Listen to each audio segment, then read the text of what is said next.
When a billionaire CEO discovers a janitor playing her dead mother's piano at midnight, she makes a choice that will destroy her carefully built walls.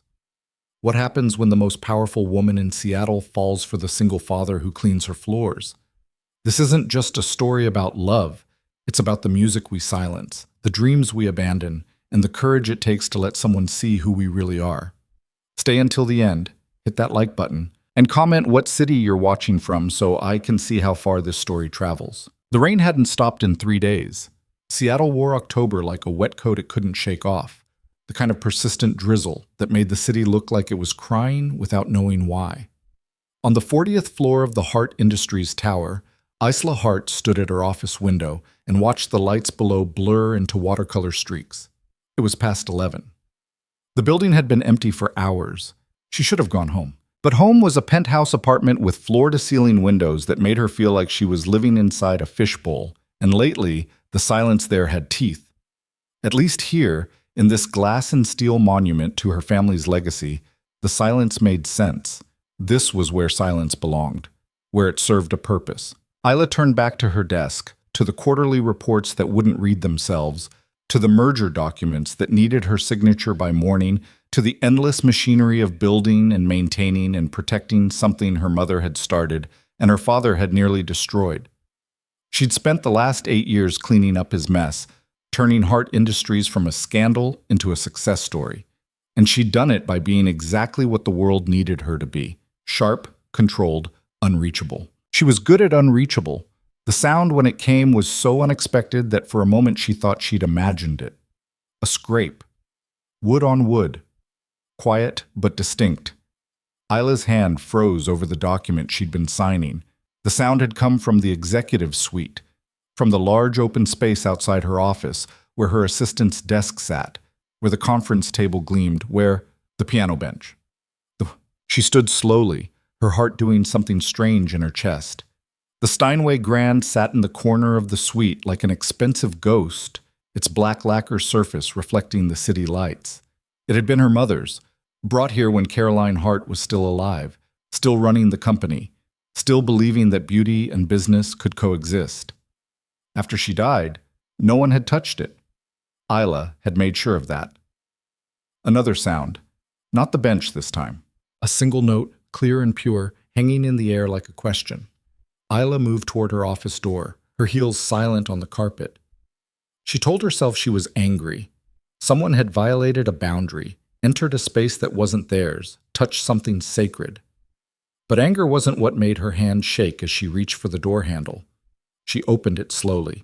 The man sitting at the piano didn't look up. He was bent over the keys, his posture careful, like he was afraid of breaking something. He wore the dark blue uniform of the cleaning crew, the Hart Industries logo embroidered over his heart. His hair was dark, slightly too long, and there was something in the way he held his hands over the keys that made Isla stop instead of speak. He looked like he belonged there, which was impossible. He pressed another key, then another. Not a song yet, just notes, each one tested like he was remembering something he'd forgotten how to say. "The cleaning crew finished 2 hours ago," Isla said. The man's hands jerked away from the keys. He stood quickly, turning to face her, and for just a second she saw something raw across his face. Not fear exactly, but something close to it. Recognition of a mistake. "I'm sorry." His voice was quiet, steady. "I lost track of time. I was just—" He stopped, like he'd realized there was no good way to finish that sentence. Isla should have called security, should have reminded him that this floor was private, that the piano was not for touching, that there were rules and he'd broken them. Instead, she heard herself say, "You play?" He looked at her like he was trying to figure out if it was a trick question. "Used to." "Used to," she repeated. "A long time ago." He moved away from the piano, putting distance between himself and the thing he shouldn't have touched. "I should go. I'm sorry. It won't happen again." He was already walking toward the door, toward the service elevator, toward whatever life waited for him outside this building. Isla watched him go, watched the careful way he moved, like someone who'd learned not to take up too much space. "Wait." He stopped. "What's your name?" "Ethan." A pause. "Ethan Cole." "Ethan Cole," Isla said slowly, testing how it sounded. How long have you worked here? 3 months. He was still standing near the door, ready to leave, but something in his posture had shifted. Like he was trying to figure out who she was, why she was asking. She could have told him, could have introduced herself properly, explained that she owned this building, this company, this piano he'd just touched. But something stopped her. Play something, she said instead. What? You said you used to play. Play something. He looked at her for a long moment, and Isla had the strange feeling he was seeing more than she wanted to show. I don't think that's a good idea. I'm not asking what you think. The words came out harder than she meant them to, the boardroom voice she used when she needed people to stop questioning and start doing. I'm telling you to play. Something flickered in his eyes. Irritation, maybe, or understanding. He walked back to the piano, sat down on the bench with the kind of careful precision that made her think he'd done this 10,000 times before. His hands found the keys. What do you want to hear? Isla moved closer, close enough to see the calluses on his fingers, the slight tremor in his hands. Whatever you were about to play before I interrupted. He didn't argue, didn't explain. He just closed his eyes for a moment, took a breath, and began. The music that filled the room was nothing like what Isla expected. It wasn't showy or loud. It was Bach, one of the Goldberg variations, and it was played with the kind of restraint that came from someone who understood that silence was part of the song. Each note was placed with care, with intention, like he was building something fragile out of sound. Isla stood very still. Her mother had played this piece, had sat at this exact piano and made this exact music, and Isla had been 17 and angry and so desperate to be anywhere but here that she'd barely listened. She'd been too young to understand what her mother was trying to tell her, too selfish to realize that some conversations don't happen in words. Ethan's playing wasn't perfect. His left hand stumbled once, twice, but he didn't stop. He kept going, kept building, and somehow the imperfection made it more honest, more real. When he finished, the silence that followed was different from the silence that had come before. Isla realized she'd stopped breathing. She stopped, unsure how to finish. Beautiful felt too small. Perfect felt like a lie. Rusty, Ethan said, standing up from the bench. I haven't played in years, not like that. Why not? He looked at her, and for the first time since she'd walked into the room, she saw something other than careful distance in his face. Life doesn't always leave room for what we want to do. The words hit harder than they should have. Isla stepped back, rebuilding the walls she'd let slip. You should go. It's late. He nodded once, started toward the door again. Mr. Cole? He turned. Tomorrow night, Isla said, the words coming out before she'd decided to say them. Same time, come back. To play? To finish what you started. He studied her face, looking for something she wasn't sure she wanted him to find. Why? Because I want to hear how it ends. It wasn't the truth. Or maybe it was. Just not the whole truth. The whole truth was complicated and messy and had to do with the way her chest had felt when he played, like something locked inside her had tried to break free. The whole truth was that she'd spent 8 years building a version of herself that couldn't be hurt, couldn't be touched, couldn't feel anything that might make her weak. And in the span of 5 minutes, this man in a cleaning uniform had played a song that made all of it feel like a lie. But she couldn't say that, so she waited. Okay, Ethan said finally. Tomorrow night.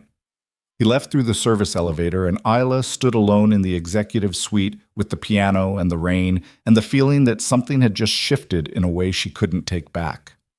The next morning, Isla did what she always did when something threatened to become personal. She researched. Her assistant Marcus, a sharp-eyed man in his 40s, who'd been with her since she took over the company, brought her the file before she even asked for it. He was good at reading between the lines. Ethan Cole, Marcus said, setting the folder on her desk. 32. Single father. Daughter's name is Lily. She's 7. He's been with the cleaning company we contract for about 4 months, but he's only been assigned to this building for 3. Isla opened the file. There wasn't much. A brief employment history, restaurant work, warehouse jobs, nothing that lasted more than a year. Before that, nothing. A gap of almost 8 years. What about before the restaurant work? She asked. Marcus hesitated. That's where it gets interesting. I did some digging. Ethan Cole was enrolled at the San Francisco Conservatory of Music 12 years ago, piano performance major, full scholarship. Isla looked up sharply. And? And he dropped out after his first year. No explanation on record. After that, he disappears from any official documentation until about 8 years ago when his daughter was born. Mother's name was Jennifer Reyes. She died 2 years ago, cancer. The file suddenly felt heavier in Isla's hands. "He's raising the daughter alone?" she asked. "Looks like it. They live in Rainier Valley, small apartment. He works nights so he can be there when she gets home from school. From what I can tell, he's—" Marcus paused, choosing his words carefully. "He's barely making it work." Isla closed the file. "Thank you, Marcus. That's all." He didn't move. "Isla, why are we running background on a janitor?" "Because I need to know who has access to this floor." "We've had the same cleaning crew for 2 years. Why is this one different?" "Because he played my mother's piano and made me feel something I thought I'd buried. Because he looked at me like I was a person instead of a position. Because I don't know what I'm doing, and that terrifies me." "He's not different," Isla said. "I'm being thorough, that's all." Marcus didn't believe her. She could see it in his face. But he was too professional to push. "Of course," he said, and left. Isla spent the rest of the day trying to focus on work and failing. The merger document sat unfinished on her desk. The quarterly reports went unread. Instead, she found herself staring at the file, at the photo of Ethan Cole clipped to the first page, a driver's license picture that made him look tired and guarded, and nothing like the man who'd sat at her piano and played Bach like he was confessing something. He'd had a full scholarship to one of the best music schools in the country. He'd been good enough to earn that. And he'd walked away. Why? The question followed her through 3 meetings, 2 conference calls, and a working lunch she barely touched. By the time the sun set and the building started to empty, Isla had made a decision that probably qualified as reckless. She was going to ask him. Ethan arrived at 11:15, exactly when he'd arrived the night before. Isla was waiting in the executive suite, trying to look like she hadn't spent the last hour pacing. He stepped out of the service elevator carrying a backpack and wearing the same uniform. When he saw her, he stopped. "You actually meant it," he said. "Did you think I didn't?" "I thought maybe you'd change your mind. Rich people usually do." The comment was casual, almost throwaway, but there was an edge underneath it. Isla felt herself bristle. "I'm not rich," she said. "I'm wealthy. There's a difference." Ethan raised an eyebrow.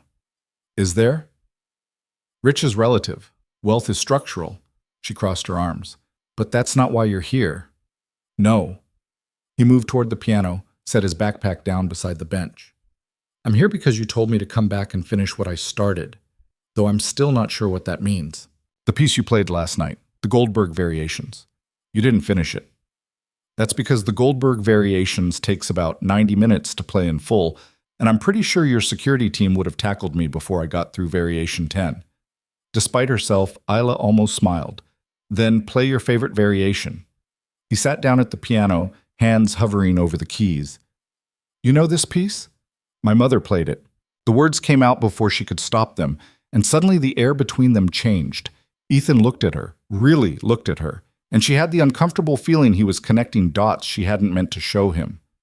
"This was her piano," he said quietly. It wasn't a question. Isla didn't answer. "I'm sorry," Ethan said.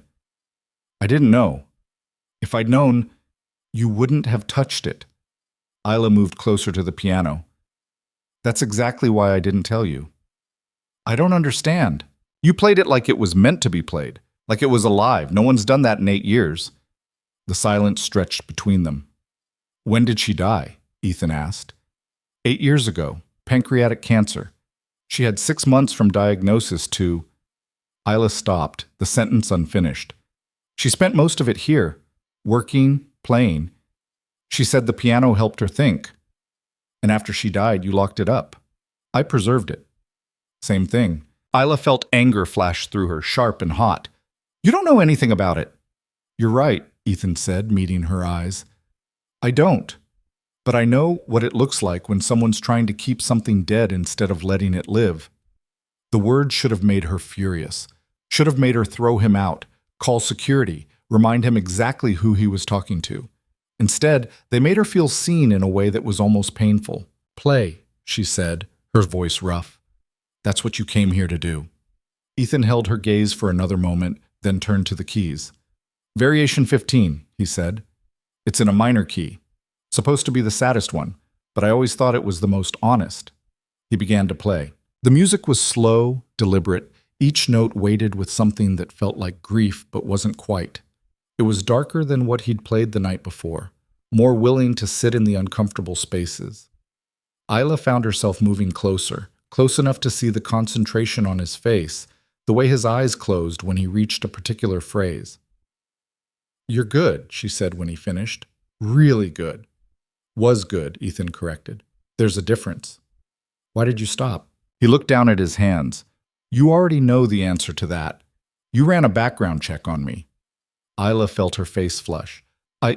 It's fine. You're the CEO. I'm the guy who cleans your floors. Of course you checked." He stood up from the bench. "I'm guessing you know about the conservatory, about Jenny, about Lily." "I know you had a scholarship," Isla said carefully. "I know you walked away." "I didn't walk away. I was pushed." He picked up his backpack, started toward the elevator. "Jenny got pregnant. My scholarship required full-time enrollment. I couldn't do both. So I chose. And you never went back. By the time I could have gone back, I was a single father with a toddler and no degree and about $40,000 in debt from medical bills. Concert pianists don't usually come from that background." Isla felt something crack in her chest. "I'm sorry." "Don't be. I'm not." He pressed the elevator button. "I got Lily. That's worth more than any career." "But you still miss it." The elevator doors opened. Ethan stepped inside, then turned to face her. "Every single day," he said, "but missing something doesn't mean you get to have it back." The doors closed. Isla stood alone with the piano and the rain and the growing certainty that she'd just made everything more complicated. She saw him again 2 nights later. This time, she didn't wait for him to come to the executive suite. She found him on the 32nd floor, pushing a cleaning cart, headphones in. When he saw her, he pulled them out quickly. "Ms. Hart," he said, and there was something careful in his voice, professional distance reasserting itself. She hated it. "I have a proposition," Isla said. Ethan's expression didn't change. "I'm listening." "Your daughter, Lily, you said she's 7? His whole body went still. "What about her?" "Does she play?" "She wants to." The words came out cautious, like he was trying to figure out where this was going. "She asks me to teach her, but I can't afford a piano. Can't even afford lessons." "The Steinway in my office is going unused," Isla said. "Bring her here, after hours. Let her play." Ethan stared at her. "You're serious? Completely? Why would you do that?" It was a fair question. Isla had been asking herself the same thing for 2 days. The rational answer was that it was good publicity. Billionaire CEO supports underprivileged child's musical education. The honest answer was more complicated. "Because that piano should be played," she said. "Because your daughter deserves a chance, because—" She stopped, unsure how to finish. "Because you feel guilty," Ethan said quietly. "No. Yes, you do. You have all this building, this company, this expensive piano that no one touches, and you feel guilty that some people have nothing." He wasn't wrong, but he wasn't right either. "This isn't about guilt," Isla said. "This is about not letting something beautiful go to waste." Ethan looked at her for a long time. She had the feeling he was trying to decide if he could trust her, if this offer was real or some kind of power play he couldn't see yet. "Okay," he said finally. "But I need to ask, what do you get out of this?" The question surprised her with its directness. "I don't know yet," Isla admitted. "Maybe nothing. Maybe just the satisfaction of knowing the piano's being used. Or maybe," Ethan said, "you're trying to fix something that can't be fixed by throwing money at someone else's problem." The words stung because they were too close to true. "Maybe," Isla said. "Does that change your answer?" Ethan slung his backpack over his shoulder. "No, Lily deserves this. I'm not going to let my pride get in the way of that." "Good. Bring her tomorrow night, 9 o'clock. She has school the next day. Then make it Saturday, 2 o'clock. He nodded slowly. Okay. Saturday. He started to walk away, then stopped. Ms. Hart? Isla, she said. Just Isla. Isla. He said her name carefully, like he was testing how it felt. Thank you. Whatever your reasons are, thank you. She watched him disappear around the corner, pushing his cleaning cart, and felt the weight of what she'd just set in motion. Saturday arrived wrapped in rain and wind. Isla got to the office at 1:30, which was ridiculous since Ethan and his daughter weren't coming until 2, but she couldn't help herself. She'd spent the morning rearranging her schedule, canceling a lunch meeting, trying to figure out why she was nervous about a 7-year-old playing piano. At 1:55, the elevator chimed. Ethan stepped out first, and behind him, holding his hand, was a small girl with dark hair pulled into a careful ponytail. She wore jeans and a sweater that looked slightly too big, and she was staring at everything: the high ceilings, the glass walls, the view of the city, with the kind of wonder that made Isla remember what it felt like to see beauty for the first time. Lily, Ethan said gently.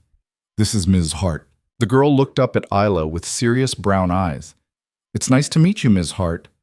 You can call me Isla, she said, crouching down to the girl's level. Your dad tells me you want to learn piano. Lily nodded, suddenly shy. Have you ever played before? Only on Dad's keyboard. It's little and some of the keys don't work anymore. She glanced at her father, then back at Isla. But Dad says I'm getting better. She's a fast learner, Ethan said, and there was so much pride in his voice it made something in Isla's chest tighten. Come on, Isla said, standing up. Let me show you the piano. She led them into the executive suite, watching Lily's face as the girl saw the Steinway for the first time. The child froze, her mouth forming a small O. It's so big, Lily whispered. It's a grand piano, Isla said. It's supposed to be big. Here, sit down. She helped Lily onto the bench, adjusting the height so her feet could reach the pedals. The girl's hands hovered over the keys, not quite touching, like she was afraid of breaking something sacred. Go ahead, Ethan said softly. It's okay. Lily pressed one key. Middle C, clear and perfect. She looked up at her father with such pure joy that Isla had to look away. Can you show her the basics? Isla asked Ethan. I have some work to do, but you can use the piano as long as you want. She started toward her office, ready to give them privacy, but Ethan's voice stopped her. You don't have to leave. I don't want to intrude. You're not.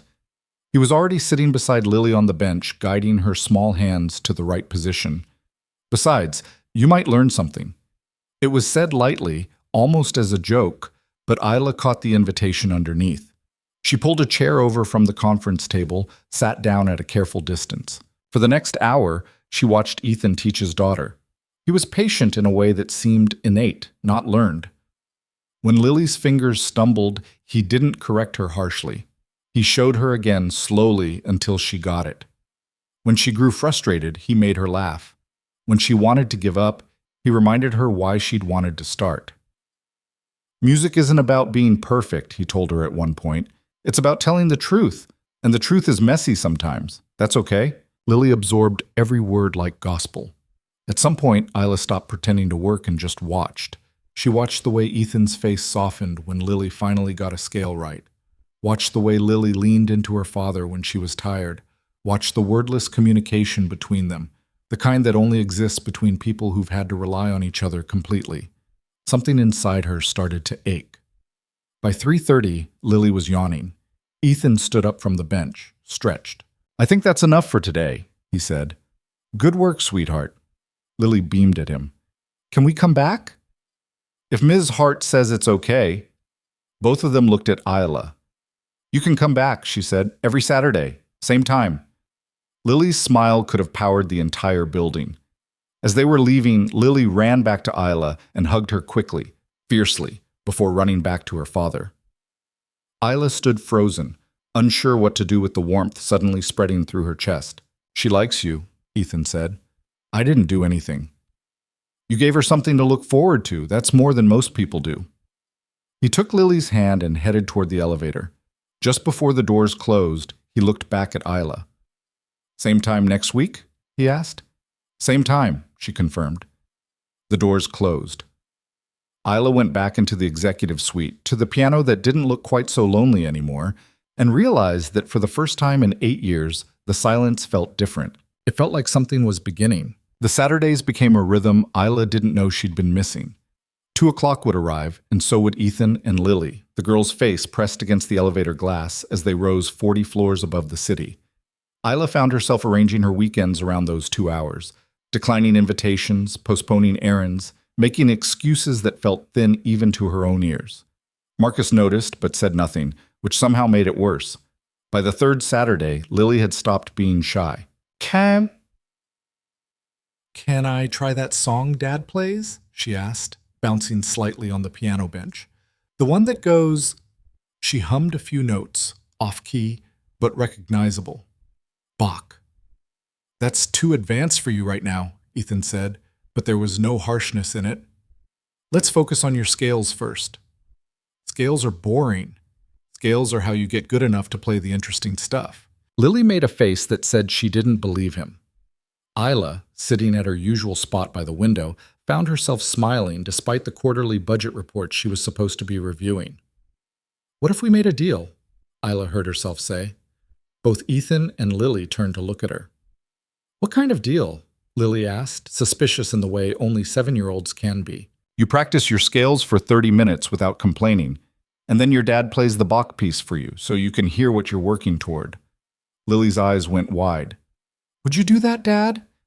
Ethan shot Isla a look that was half gratitude, half exasperation. I guess I don't have much choice now. You could say no, Isla said. To her? Have you met her? Lily was already repositioning her hands on the keys, her previous resistance completely evaporated. Okay, I'm ready. 30 minutes. Time me. Isla pulled out her phone, set a timer. Starting now. What followed was possibly the most focused half-hour Isla had ever witnessed from a child. Lily attacked the scales with fierce concentration, stumbling through them at first, then finding a rhythm. Ethan sat beside her, making small corrections, encouraging her when she got frustrated. At one point, Lily's finger slipped and hit the wrong key, and instead of stopping, she laughed. It sounded like a cartoon character falling down, she said. Then you better make sure it doesn't happen during a real performance, Ethan said, but he was smiling too. When the timer went off, Lily practically launched herself off the bench. Okay, your turn, you promised. Ethan looked at Isla. This was your idea. I know. I haven't played this piece in front of anyone except you in over a decade. I know that too. He held her gaze for a moment longer than necessary, and Isla felt something shift in the air between them. Then he turned to Lily. All right, but you have to sit still and listen. No talking. I can do that, Lily said, climbing onto Isla's chair before Isla could stop her. The girl settled into her lap like it was the most natural thing in the world, and Isla froze, unsure what to do with her hands, with the sudden weight of this small person trusting her completely. Ethan sat down at this piano, closed his eyes, took a breath. Then he began to play. It was the same variation he'd played that first night, the one in the minor key, the one he'd called the most honest. But this time there was something different in it, less restraint, more willingness to let the pain show through. Isla watched his hands move across the keys, watched the concentration in his face, and felt Lily go completely still in her lap. The music filled the executive suite, spilled out into the empty floors below, turned the whole building into an instrument. When he finished, the silence that followed felt sacred. Lily was the first to break it. That was the most beautiful thing I've ever heard, she whispered. Ethan turned around on the bench, and Isla saw something in his face she hadn't seen before. Not sadness exactly, but a kind of raw vulnerability that made her chest tighten. You think so? He asked his daughter. I know so. Lily scrambled off Isla's lap, ran to her father. I want to play like that someday. You will, Ethan said, pulling her into a hug. If you keep practicing. Even the boring scales? Especially the boring scales. Isla stood up, suddenly feeling like she was intruding on something private. I should let you two finish up. I have some calls to make. It was a lie. She had no calls. But the moment felt too intimate, and she didn't know what to do with the feeling building in her chest. You don't have to leave, Ethan said, and there was something in his voice that made her stop. I'm not leaving. I'm just Giving you space. We've had space our whole lives, he said quietly. Maybe what we need is the opposite. Lily looked between them, clearly sensing something she didn't quite understand. Are you and Miss Isla friends, Dad? The question hung in the air like a challenge. I don't know, Ethan said, looking directly at Isla. Are we? Isla felt the weight of the question. She'd spent 8 years keeping everyone at a distance, building walls so high that nothing could touch her. And here was this man, this janitor with calloused hands and a daughter who sat in her lap, asking if they were friends like it was the simplest thing in the world. Yes, she heard herself say. I think we are. Lily grinned. Good, because my dad needs more friends. He doesn't have any. Lily, Ethan said, embarrassed. What? It's true. You only ever talk to me and Mrs. Chen downstairs. Isla felt something crack open in her chest. Well, now he has me too. The words sounded more significant than she'd meant them to, but she didn't take them back. After they left that day, Isla stayed in the office until dark, trying to figure out what she'd just committed herself to. Friendship seemed like too small a word for what was happening, but anything larger felt dangerous. She called Marcus at home, which she never did. I need you to look into something, she said.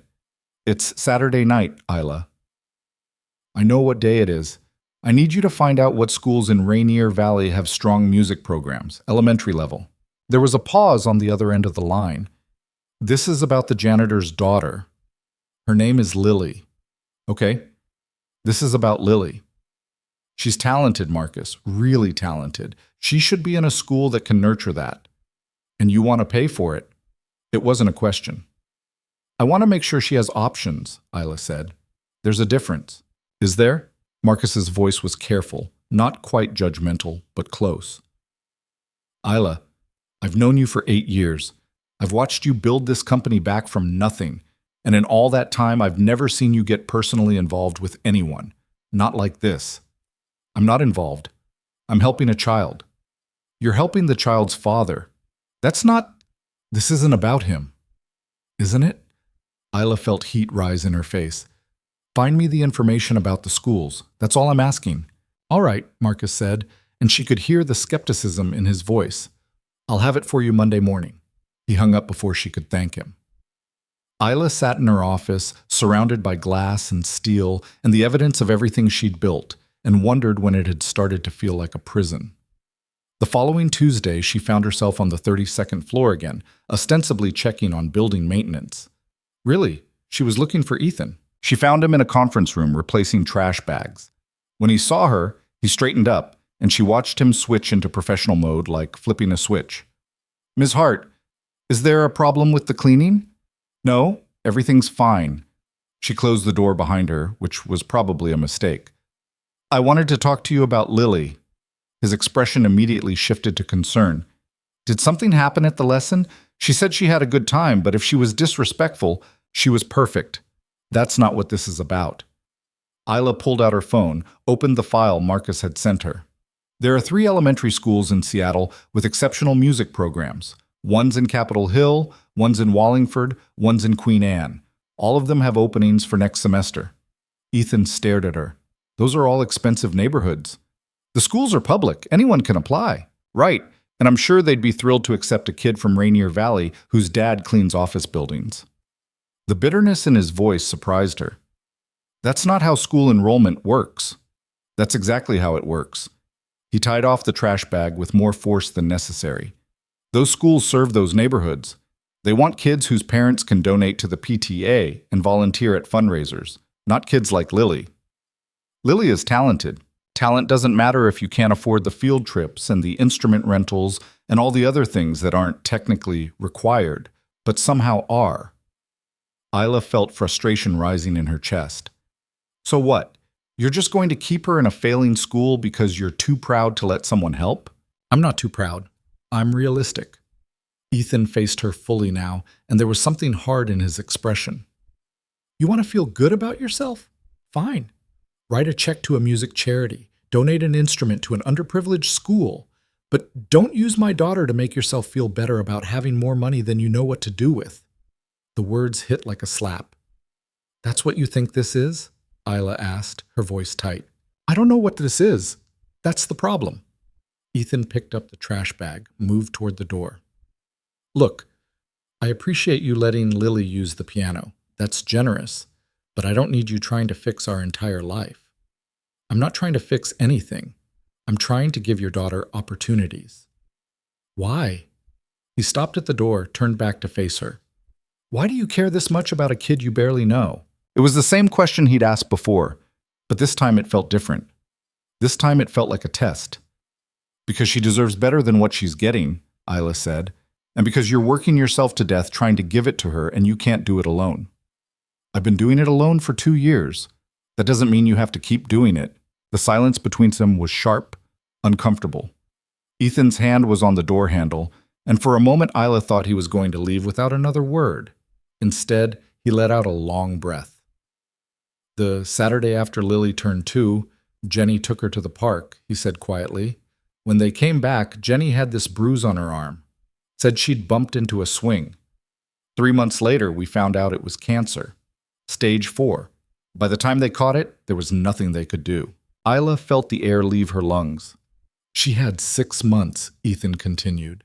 6 months to say goodbye to our daughter, to make videos for all the birthdays she'd miss, to write letters for graduation and weddings, and all these moments she knew she wouldn't be there for. And you know what she told me right at the end?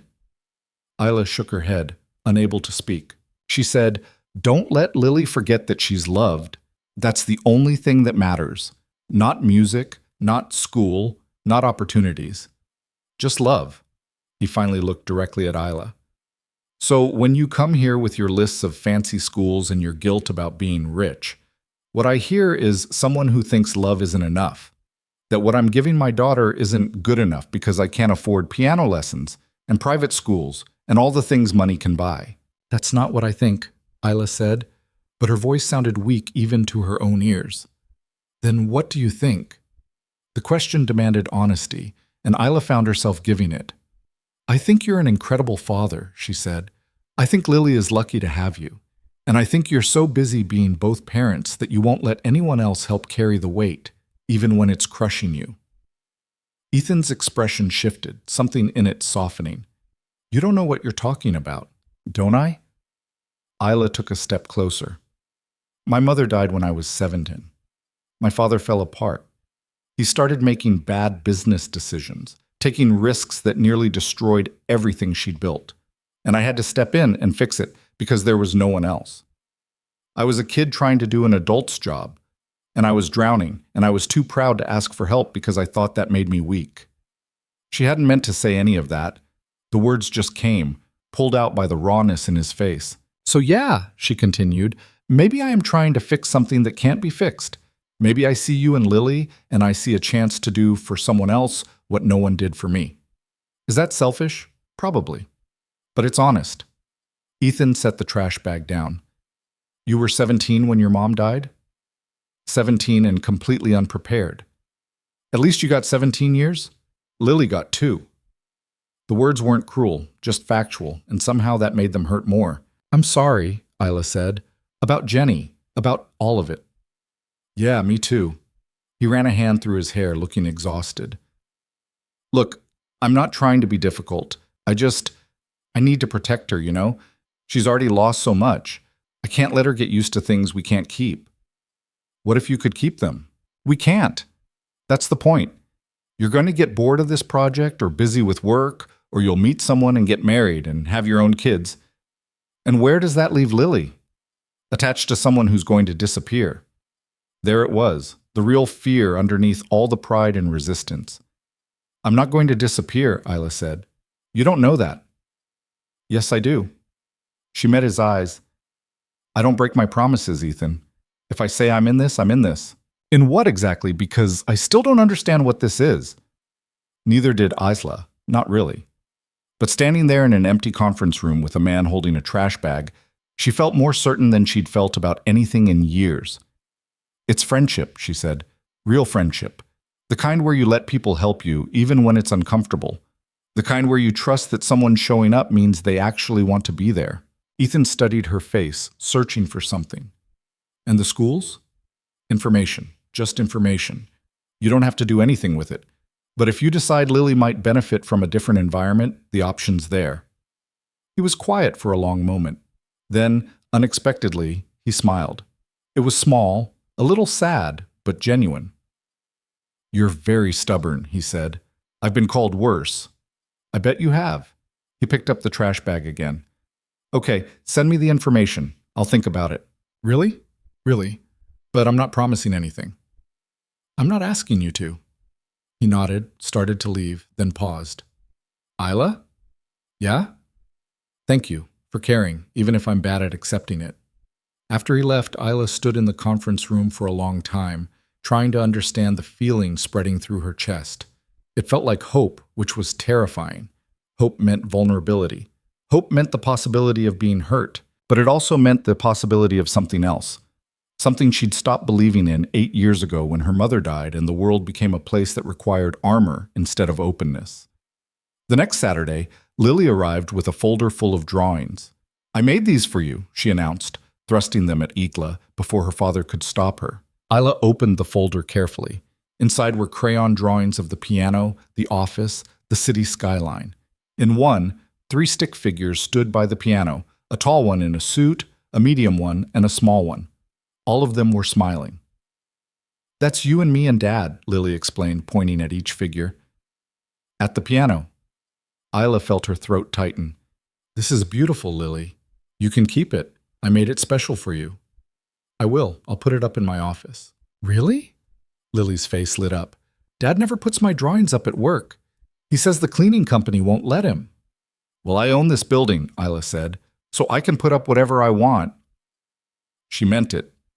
That afternoon, while Ethan worked with Lily on a simple Mozart piece, Isla took the drawing to her office and pinned it to the wall behind her desk. When Marcus came in Monday with the monthly reports, he stopped dead when he saw it.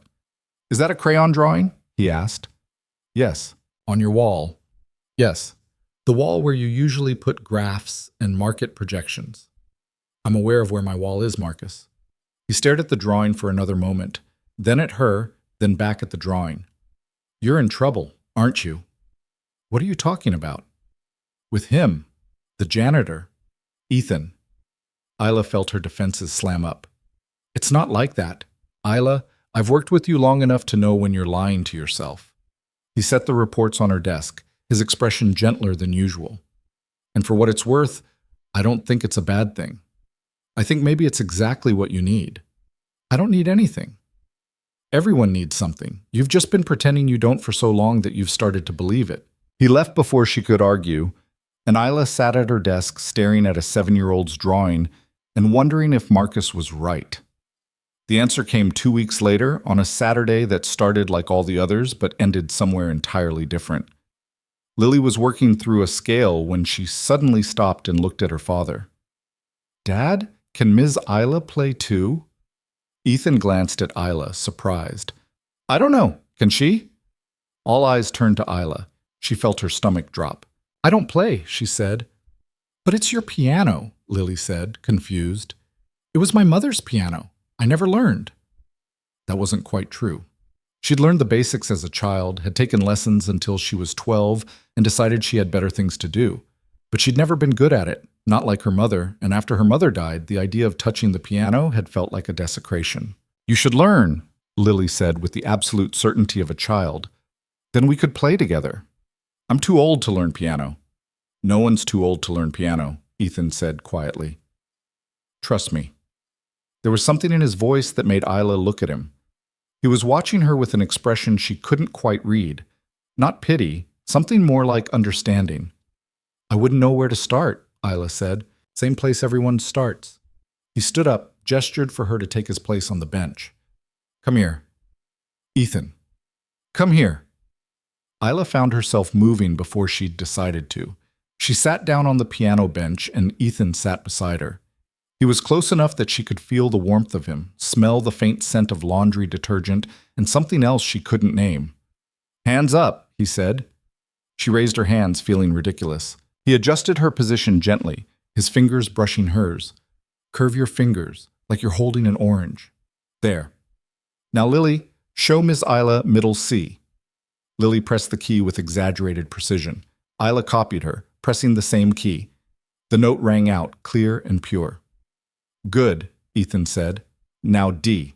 They worked through the scales slowly, Lily demonstrating, Isla copying. It was absurd and humbling and somehow one of the most honest things Isla had done in years. When she stumbled, Lily giggled but didn't make fun. When she got it right, both Lily and Ethan praised her like she'd accomplished something monumental. By the end of the hour, Isla could play a simple C major scale without looking at her hands. "See?" Lily said triumphantly. "You can learn." After they left, Isla sat at the piano alone and played the scale again. Her fingers stumbled over the keys and the rhythm was halting, but she kept going. When she reached the top of the scale and started back down, she felt something break open inside her. She'd spent 8 years treating this piano like a monument to her mother, a beautiful, untouchable thing that existed only to be preserved. But that wasn't what her mother would have wanted. Caroline Hart had believed in music as a living thing, something meant to be played and shared and passed on. Isla played the scale again, until her fingers found the rhythm, until it stopped feeling like an obligation and started feeling like a conversation with someone she'd been avoiding for too long. When Marcus arrived Monday morning, he found Isla already at her desk, working. "You're here early," he said. "Couldn't sleep." He set down her coffee, black, 2 sugars, the way she always took it. "The school information you had me pull together. Ethan Cole called Friday. He wants to schedule a tour of the Capitol Hill School." Isla looked up sharply. "He does?" "He does. Said his daughter's been talking non-stop about it since you mentioned it." Marcus paused. "Whatever you're doing, it's working." "I'm not doing anything." "Right." He headed for the door, then stopped. "For what it's worth, Isla, I'm glad you're letting yourself care about something other than this company. It's been a long time." After he left, Isla sat at her desk with Lily's drawing on the wall behind her and the memory of Ethan's hands guiding hers on the piano keys, and admitted to herself what she'd been avoiding for weeks. This wasn't just about helping a child. It wasn't just about assuaging guilt or fixing something broken. This was about connection, about letting people in, about believing that maybe, after 8 years of armor and distance, she could trust someone enough to be human around them. It was terrifying, but for the first time in years, it also felt like coming home. The whispers started on a Tuesday morning in mid-November, 3 weeks after Ethan had toured the Capitol Hill School with Lily and decided to submit an application. Isla was in a budget meeting when her phone buzzed with a text from Marcus. "We need to talk, now." She excused herself, which earned raised eyebrows from the CFO and head of operations, and found Marcus waiting in the hallway outside the conference room. His expression was tight. "What's wrong?" she asked. "There's talk. About you and the janitor." Isla felt her stomach drop. "What kind of talk?" "The kind where people are questioning your judgment, where they're wondering if you're having some kind of breakdown." He lowered his voice. "Someone saw you teaching him how to use the executive washroom last week." "I wasn't teaching him anything. He asked where the paper towels were kept because his supervisor changed the supply order without telling anyone." "That's not how it looked." "How it looked?" Isla heard her voice rise and forced it back down. "Marcus, I was having a 30-second conversation about paper towels. In your private bathroom, at 8 o'clock at night, when the building was empty." He held up a hand before she could argue. "I'm not saying it was inappropriate. I'm saying it looks inappropriate to people who want to believe you're making poor decisions." "And what people are those?" Marcus hesitated, which told her everything she needed to know. "Richard," she said flatly. Richard Chen was the head of Hart Industries' board of directors, a man who'd been her father's best friend and had spent the last 8 years questioning every decision Isla made. He'd voted against her appointment as CEO, had tried to install a more experienced candidate, and had only backed down when the shareholders threatened to revolt. He'd been waiting for her to fail ever since. "He's asking questions," Marcus confirmed, "about your relationship with Ethan Cole, about why his daughter is being allowed to use company property after hours, about whether you're showing favoritism to certain employees. Ethan's not even a Hart Industries employee. He works for the cleaning company we contract, which makes it worse, apparently. Richard's saying you're blurring professional boundaries, that you're getting emotionally involved in situations that don't concern the company's interests." Isla felt rage building in her chest, hot and sharp. "So I'm supposed to what, exactly? Stop helping a 7-year-old girl learn piano because it might make Richard uncomfortable?" No. You're supposed to be more careful about how it looks. Marcus's voice was gentle, which somehow made it worse. Isla, you know I support you. But Richard has allies on the board. If he can make a case that you're not focused on the company, that you're making decisions based on emotion rather than strategy, that's ridiculous. Is it? You've canceled 3 board dinners in the last month. You've started leaving the office at 7 instead of 10. You're spending your Saturdays teaching a child who has no connection to this company how to play piano. So I'm working fewer 100-hour weeks and suddenly I'm unfit to lead? That's not what I'm saying. Then what are you saying? Marcus looked at her for a long moment. I'm saying be careful. Richard's looking for ammunition, and you're handing it to him. The meeting resumed without her full attention. Isla sat through another hour of budget projections and quarterly forecasts, nodding in the right places, signing off on decisions she'd normally have questioned, all while her mind spun with anger and fear and a growing sense that the walls were closing in. That night, she stayed late at the office, which was ironic given what Marcus had said about her leaving earlier.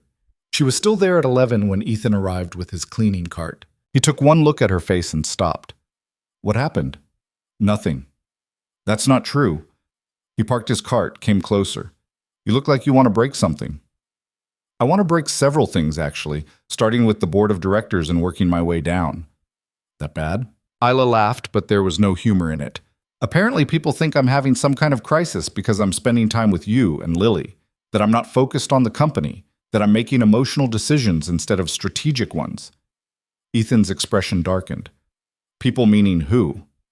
Does it matter? Yeah, it does, because if this is about me, if me being here is causing you problems, don't. Isla cut him off. Don't you dare apologize for existing in a space that's somehow threatening to them. I'm not apologizing. I'm being realistic. You're a billionaire CEO. I clean floors for a living. People are going to talk. Let them talk. No, I mean it. Let them talk. I'm not going to stop helping Lily because some middle-aged man in a suit thinks it's beneath me. Ethan was quiet for a moment. Then he said, Is that really what this is about, helping Lily? The question stopped her cold. What else would it be about? He looked at her in a way that made her feel exposed. I think you know. The air between them shifted, became charged with something neither of them had named yet. Isla felt her heart start to pound. I should get back to work, she said, but she didn't move. Yeah, Ethan said, you should. Neither of them moved. This is complicated, Isla said finally. I know. I don't do complicated. I know that too. He stepped back, putting distance between them. For what it's worth, I think you're doing the right thing. With Lily, with the school, all of it. And if people can't see that, that's their problem, not yours. That's easy to say when it's not your career on the line. No, it's not easy. Nothing about this is easy. He picked up his cleaning supplies. But some things are worth fighting for, even when they're hard. He left her standing there with those words hanging in the air, and Isla went back to her office and stared at Lily's crayon drawing on the wall until the city lights blurred. The situation escalated the following week when Richard Chen requested a private meeting. Isla made him wait 3 days before agreeing, which was petty but satisfying. When he finally sat across from her desk, his expression was the careful neutrality of someone about to deliver bad news. I'll be direct, he said. The board has concerns about your recent behavior. What behavior specifically? Your involvement with members of the janitorial staff, your use of company resources for personal projects, your decreased availability for board functions. Isla kept her voice level. I wasn't aware that working reasonable hours and using my own office after hours constituted inappropriate behavior. It's not about the hours, Isla. It's about priorities. The company is at a critical juncture. The merger with Brightstar Tech is still pending, the shareholders are nervous about the Q4 projections, and instead of being visible and reassuring them, I'm what? Helping a child learn piano? Teaching someone from a different background that they have worth? Richard's jaw tightened. You're getting emotionally involved in situations that don't serve the company's interests. And when the CEO's judgment appears clouded by personal feelings, it affects investor confidence. My judgment isn't clouded. Then explain to me why you're spending company time with a janitor and his daughter. The contempt in his voice when he said janitor made Isla's hands curl into fists. His name is Ethan Cole, she said, each word deliberate. And his daughter's name is Lily. And I'm spending time with them because they're talented and kind, and they remind me that there's more to life than quarterly earnings reports. That's exactly what I'm talking about. You're thinking with your heart instead of your head. Maybe the problem is that I spent 8 years thinking only with my head. Maybe that's not actually a virtue. Richard stood up, his patience clearly exhausted. The board is meeting next week. They're going to ask you to recommit to the company's priorities. I suggest you be ready to give them a convincing answer. Or what? Or they'll start questioning whether you're still the right person to lead Hart Industries. He left, and Isla sat at her desk, feeling the weight of the threat settle over her like a cage. That Saturday, she almost canceled the piano lesson. She drafted the text to Ethan 3 times, then deleted it 3 times. She stood at her office window at 1:30, watching the rain, trying to convince herself that stepping back was the smart thing to do, the strategic thing. At 2 o'clock, the elevator chimed. Lily burst out first, as always, her coat dripping wet, her face lit up with excitement. "Ms. Isla! Ms. Isla! Guess what?" Isla felt something in her chest unclench. "What?" "I got accepted to the new school. Dad got the letter yesterday." She looked past Lily to Ethan, who was standing by the elevator with an expression that was equal parts pride and terror. "Congratulations," Isla said, and meant it. "That's wonderful, Lily. I start after Christmas break, and they have a music room with 6 pianos." 6! Lily held up the appropriate number of fingers. "Can you believe it?" "I can believe it. You earned it." Lily threw her arms around Isla's waist in an impulsive hug, and Isla found herself hugging back, breathing in the smell of wet coat and strawberry shampoo. When Lily ran ahead to the piano, Ethan stayed behind. "Thank you," he said quietly, "for the research, for the encouragement, for all of it. I don't think we would have even tried without you pushing." "You would have, eventually." "Maybe, but maybe not in time." He paused. "Is everything okay? You seem off." Isla almost told him, almost explained about Richard and the board and the impossible choice forming in front of her, but Lily was calling for her father, asking him to show her the new piece he'd been practicing, and the moment passed. "I'm fine," she lied. "Let's just have our lesson." The lesson that day had a different quality to it.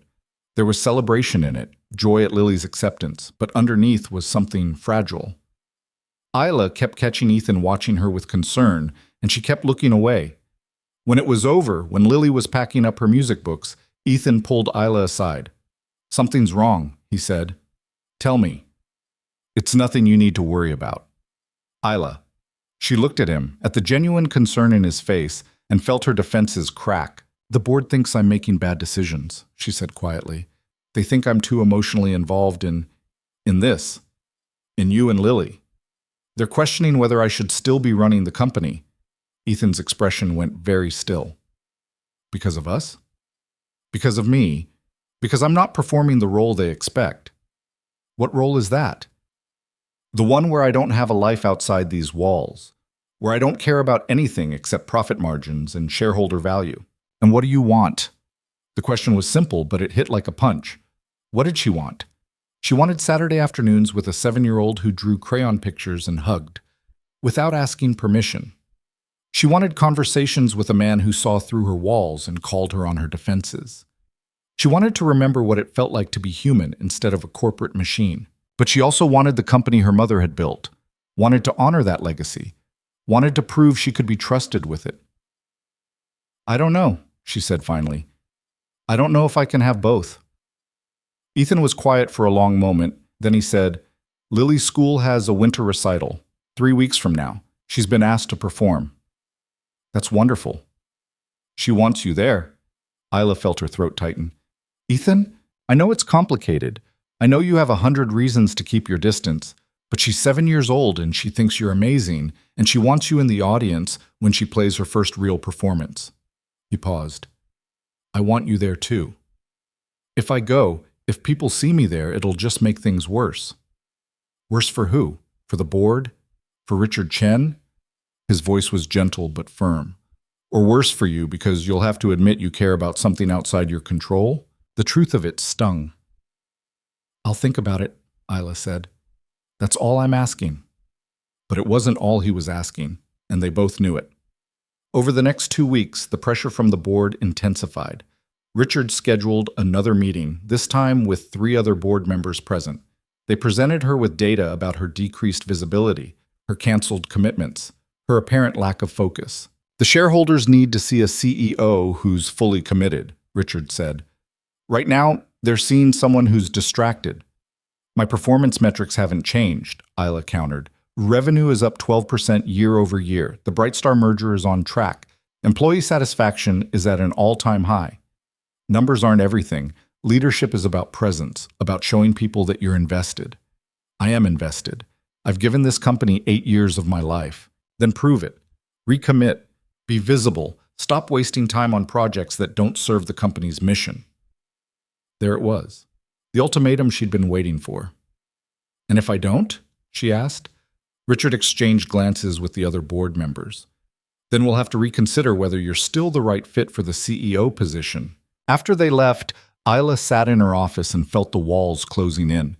She could keep fighting, could dig in and refuse to compromise. But boards had power.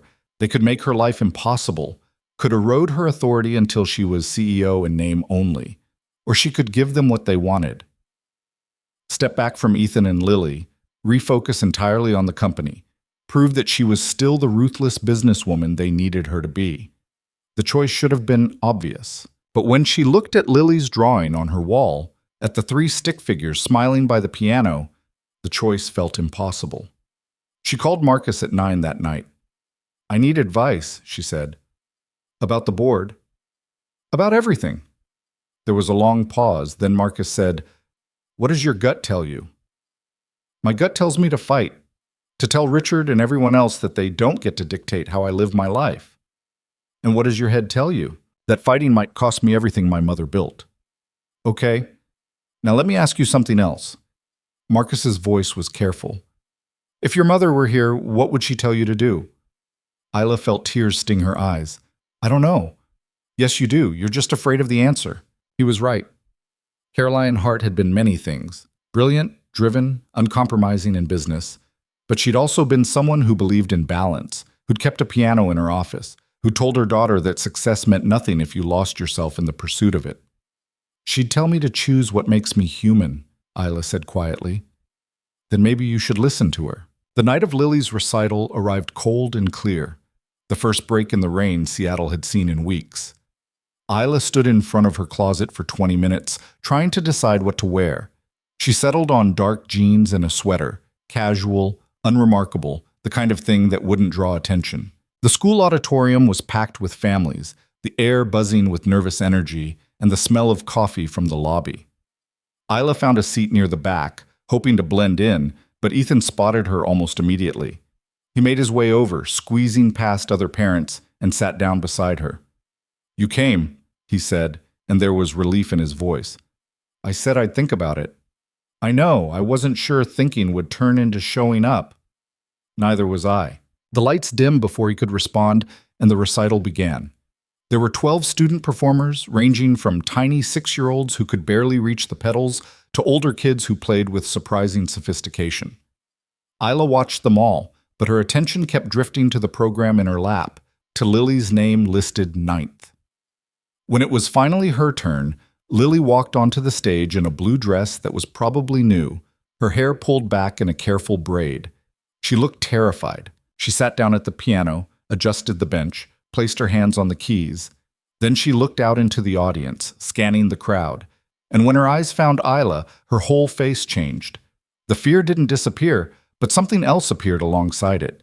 Confidence, trust. She began to play. The piece was simple, a Mozart minuet that Isla had heard her practice 100 times.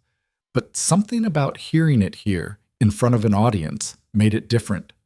Lily's hands moved across the keys with careful precision, and for the first 30 seconds, everything was perfect. Then her left hand stumbled.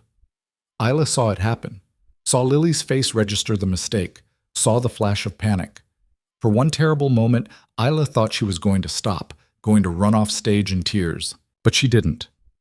Lily took a breath, found her place, and kept going. The rest of the piece wasn't flawless.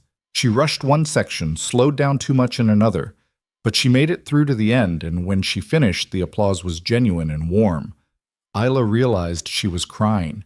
Beside her, Ethan was gripping the armrest so hard his knuckles were white.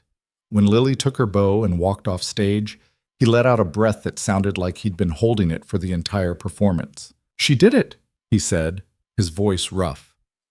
"She was incredible," Isla said, and meant it. After the recital, they found Lily in the lobby, surrounded by other students and parents. When she saw Ethan and Isla, she broke away and ran to them. "I messed up," she said, her eyes welling with tears. "In the middle. I hit the wrong key." "I know," Isla said, crouching down to her level. "And you know what you did after you messed up?" "What?" "You kept going. You didn't stop. You didn't give up. You found your way back and you finished." "But it wasn't perfect. Perfect is boring," Ethan said, putting a hand on his daughter's shoulder. "You were brave. That's better."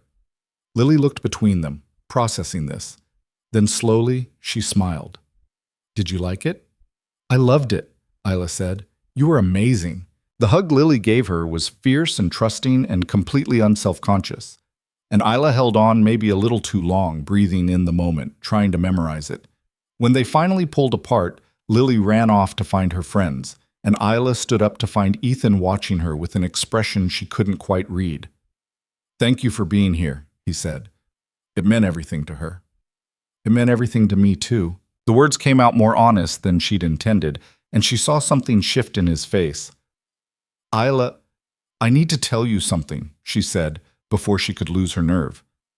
"The board is putting pressure on me to step back, to stop spending time with you and Lily.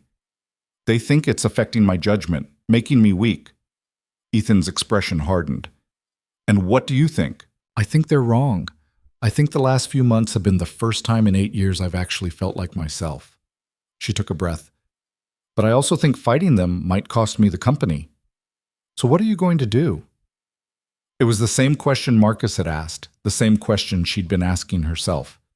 And standing there in a school auditorium, watching a 7-year-old girl celebrate her first performance, Isla finally knew the answer. "I'm going to fight," she said, "because Lily just showed me that making mistakes and keeping going is better than playing it safe and never trying, and because I'm done letting other people decide what my life should look like." Ethan stared at her. Then, without warning, he smiled. It was the kind of smile that transformed his whole face, that made him look younger and lighter and completely unguarded. "Good," he said, "because I wasn't ready to lose you yet." The words hung in the air between them, meaning more than either of them was ready to acknowledge. Before Isla could respond, Lily came running back with 2 other girls in tow. "Dad, can we get ice cream, please? Everyone's going to Morrison's." Ethan looked at Isla, a question in his eyes. "You should go," Isla said. "Celebrate." "Come with us," Lily said, grabbing Isla's hand.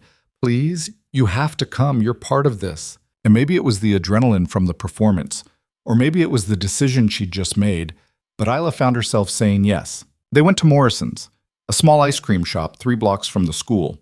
Isla sat in a booth with Ethan, while Lily and her friends commandeered a table in the corner, their voices high and excited. She ordered chocolate chip, which she hadn't done since she was a teenager, and listened to Ethan talk about Lily's progress, about the new school, about his fear and hope all tangled together. At some point, their conversation shifted. They stopped talking about Lily and started talking about themselves. Ethan told her about dropping out of the conservatory, about the dreams he'd had and the reality he'd gotten instead. Isla told him about her mother, about the weight of legacy, about the loneliness of being the person everyone expected her to be. "Do you ever regret it?" Isla asked. "Giving up music? Every day," Ethan said. "But I also wouldn't trade Lily for anything. So maybe regret's the wrong word. Maybe it's just grief. For the life I didn't get to have." "I understand that." "I know you do. That's why this works." "This?" Isla asked, her heart picking up speed. Ethan held her gaze. "This. Whatever we're doing, whatever we're becoming.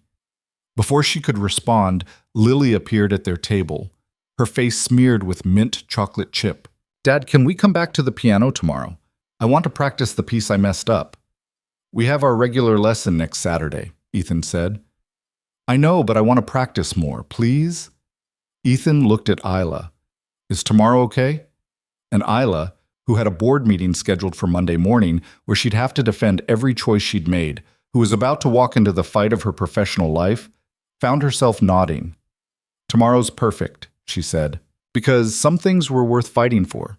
Some things were worth the risk. And maybe, just maybe, she'd finally found something that mattered more than fear." Sunday afternoon arrived with weak winter sunlight that made the city look almost hopeful.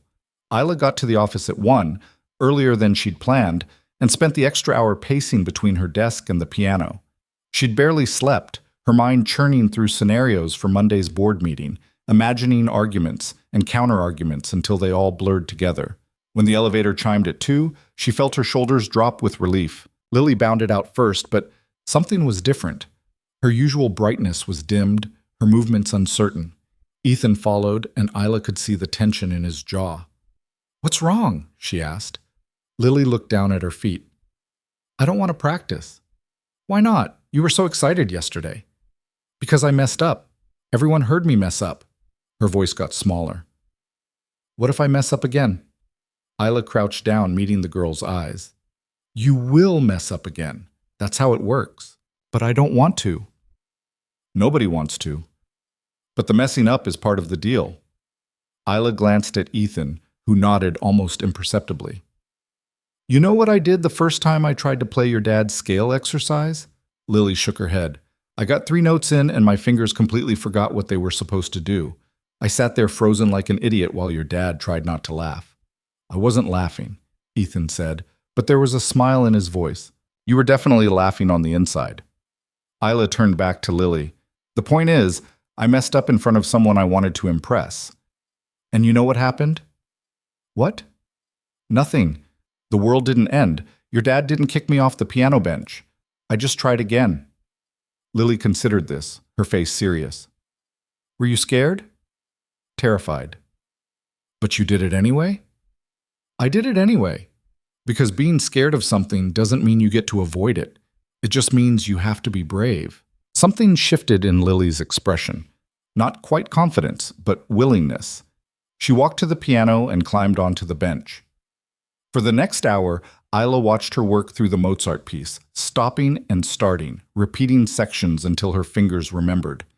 Ethan sat beside her, patient and encouraging, and every time Lily hit the spot where she'd stumbled during the recital, she hesitated, but she kept going. At one point, she stopped completely and looked at her father. "What if I'm not good enough for the new school?" Ethan's face softened. "You're already good enough. That's why they accepted you." "But what if the other kids are better?" "Then you'll learn from them. That's the whole point." "I'm scared, Dad." "I know, sweetheart. I'm scared too." The admission seemed to surprise Lily. "You are?" "Of course. I'm scared you'll struggle, that you'll be lonely, that I won't be able to help you with the harder stuff." He took her small hand in his larger one. "But I'm more scared of what happens if we don't try. If we let fear make all our decisions." Isla felt those words land in her chest like stones. After they finished, after Lily had successfully played through the entire piece twice without major mistakes, Ethan suggested they take a break. Lily wandered to the windows, pressing her nose against the glass to watch the city below. Ethan moved closer to Isla. "You okay? You seem distracted. Big day tomorrow." "The board meeting," she nodded. "What are you going to tell them?" Isla had been asking herself the same question for 3 days. She'd drafted speeches, rehearsed arguments, prepared data to support her position. But standing here now, watching Lily trace patterns on the window, she realized none of that mattered. "The truth," she said, "that I'm not going to apologize for having a life outside this company, that they can either accept it or find a new CEO." Ethan's eyebrows went up. "That's bold. Or stupid. I haven't decided which yet." "It's not stupid." He was quiet for a moment, then said, "Can I tell you something?" "Always. When Jenny got sick, when we knew she wasn't going to make it, she made me promise something. She said, 'Don't let fear make you small. Don't let Lily grow up thinking she has to hide to be safe.' His voice caught slightly. I haven't always been good at keeping that promise. I've spent 2 years trying to make us invisible, trying to avoid anything that might hurt. And then you showed up and offered us something I didn't think we deserved. Ethan, let me finish. You offered us something we didn't deserve, and my first instinct was to say no, to protect us from the possibility of losing it. But watching Lily tonight, watching her push through her fear, he stopped, looking directly at Isla. You're teaching her to be brave, and maybe you're teaching me too. Isla felt her throat tighten. I'm not brave. I'm terrified. Yeah, but you're doing it anyway. That's what brave means. Before she could respond, Lily called out from the window. Ms. Isla, is that your building? The really tall one? Isla joined her at the glass. Which one? Lily pointed to a skyscraper across the city. That one, with the lights. No, sweetheart, this is my building. We're in it right now. Lily's eyes went wide. The whole building? Well, my company owns it. That's a lot of building. Lily was quiet for a moment, then asked, Do you ever get lonely, up here by yourself? The question caught Isla off guard. Sometimes. Why? Because it seems really big for one person, like you'd need a lot of friends to fill it up. Out of the mouths of children, Isla thought. You're right. It is too big for one person. Then it's good you have us now, Lily said matter-of-factly. So you don't have to be alone. Isla felt something break open in her chest. She looked at Ethan over Lily's head and saw her own emotion reflected in his face. Yeah, Isla said softly. It's good I have you. That night, alone in her penthouse apartment, Isla couldn't sleep. She kept thinking about Lily's question, about loneliness and fear, and the choice she was about to make. At 2 a.m, she got out of bed and went to her home office, pulling out the files for the board meeting. She looked at the data Marcus had prepared, the performance metrics, the revenue charts, the evidence of her competence. All of it was true. All of it proved she was good at her job. None of it proved she was happy. She opened her laptop and started writing. Not a speech for the board, but something else. A letter to herself, to her mother, to anyone who needed to understand why she was about to blow up her carefully constructed life. She was still writing when the sun came up. Monday morning arrived cold and sharp. Isla got to the office at 7, which gave her 2 hours before the board meeting. Marcus was already there, coffee in hand, looking worried. Please tell me you're not going to do anything reckless, he said. Define reckless. Isla. She took the coffee from him. I'm going to tell them the truth. If that's reckless, so be it. Richard has votes lined up. He's been working the other board members all weekend. I know. If you push too hard, you could lose everything. I know that too. She met his eyes. But I'm done making decisions out of fear. I'm done pretending I don't have a heart because it's more convenient for everyone else. Marcus studied her face. Then, slowly, he smiled. Good. It's about time. You're not going to try to talk me out of it. I've been trying to talk you into it for 8 years. I'm just glad you finally got there on your own. The board meeting started at 9 sharp. Isla walked into the conference room to find all 12 board members already seated, Richard at the head of the table like he owned the place. The energy in the room was tense, expectant. Thank you all for coming, Isla said, taking her seat. I understand there are concerns about my recent behavior. I'd like to address them directly. Richard leaned back in his chair, his expression smug. We're listening. Isla pulled out her notes, then pushed them aside. She didn't need them anymore. 8 years ago, when I took over this company, I was 22 years old and completely unprepared. My mother had just died. My father had run Hart Industries into the ground, and everyone in this room thought I would fail.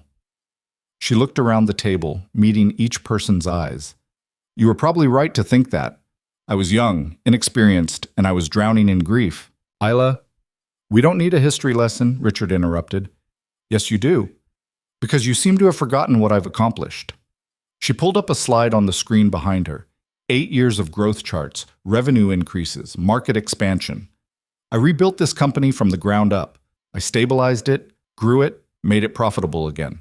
I did that by working 100-hour weeks, by sacrificing every personal relationship, by turning myself into exactly what you needed me to be.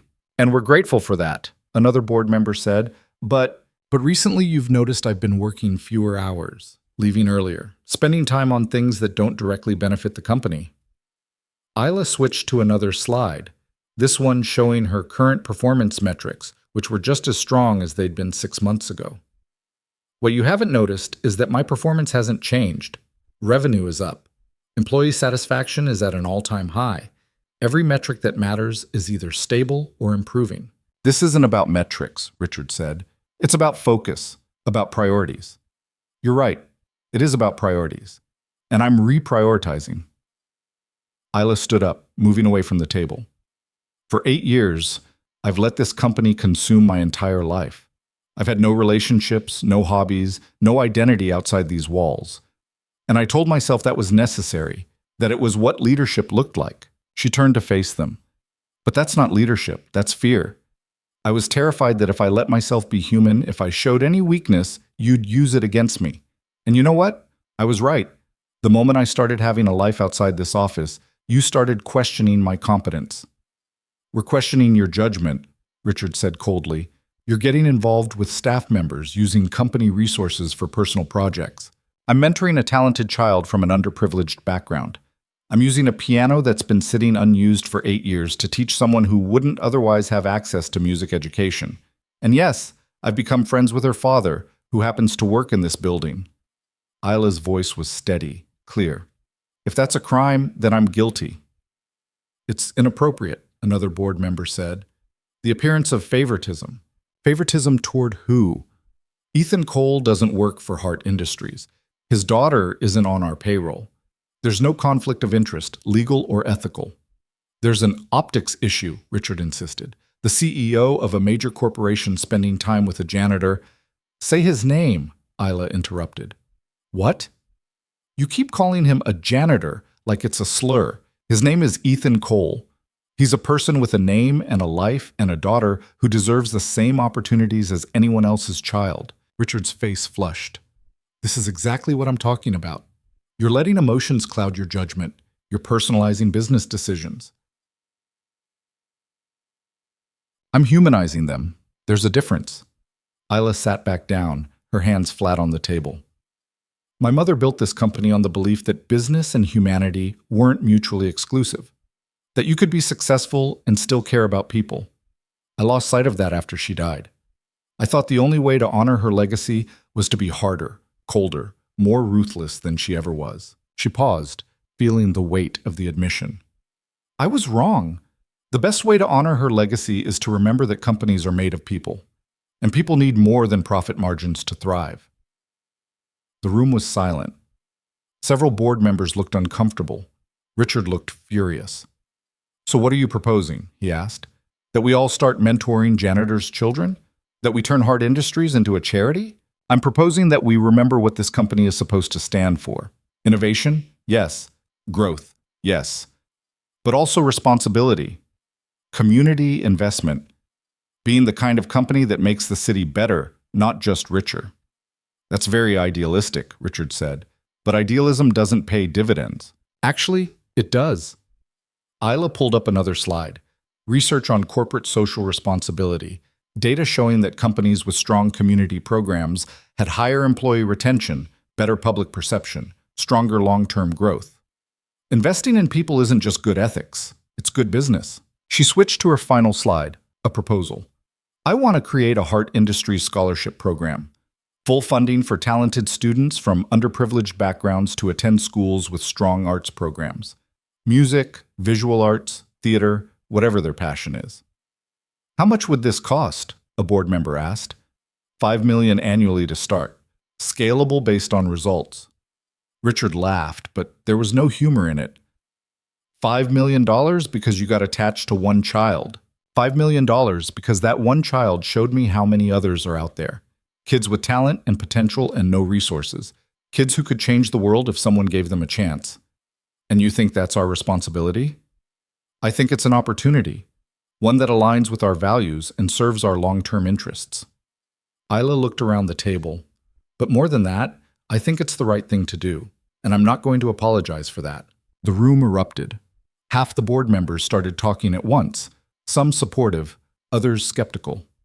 Richard was shaking his head, already counting votes. This is insane.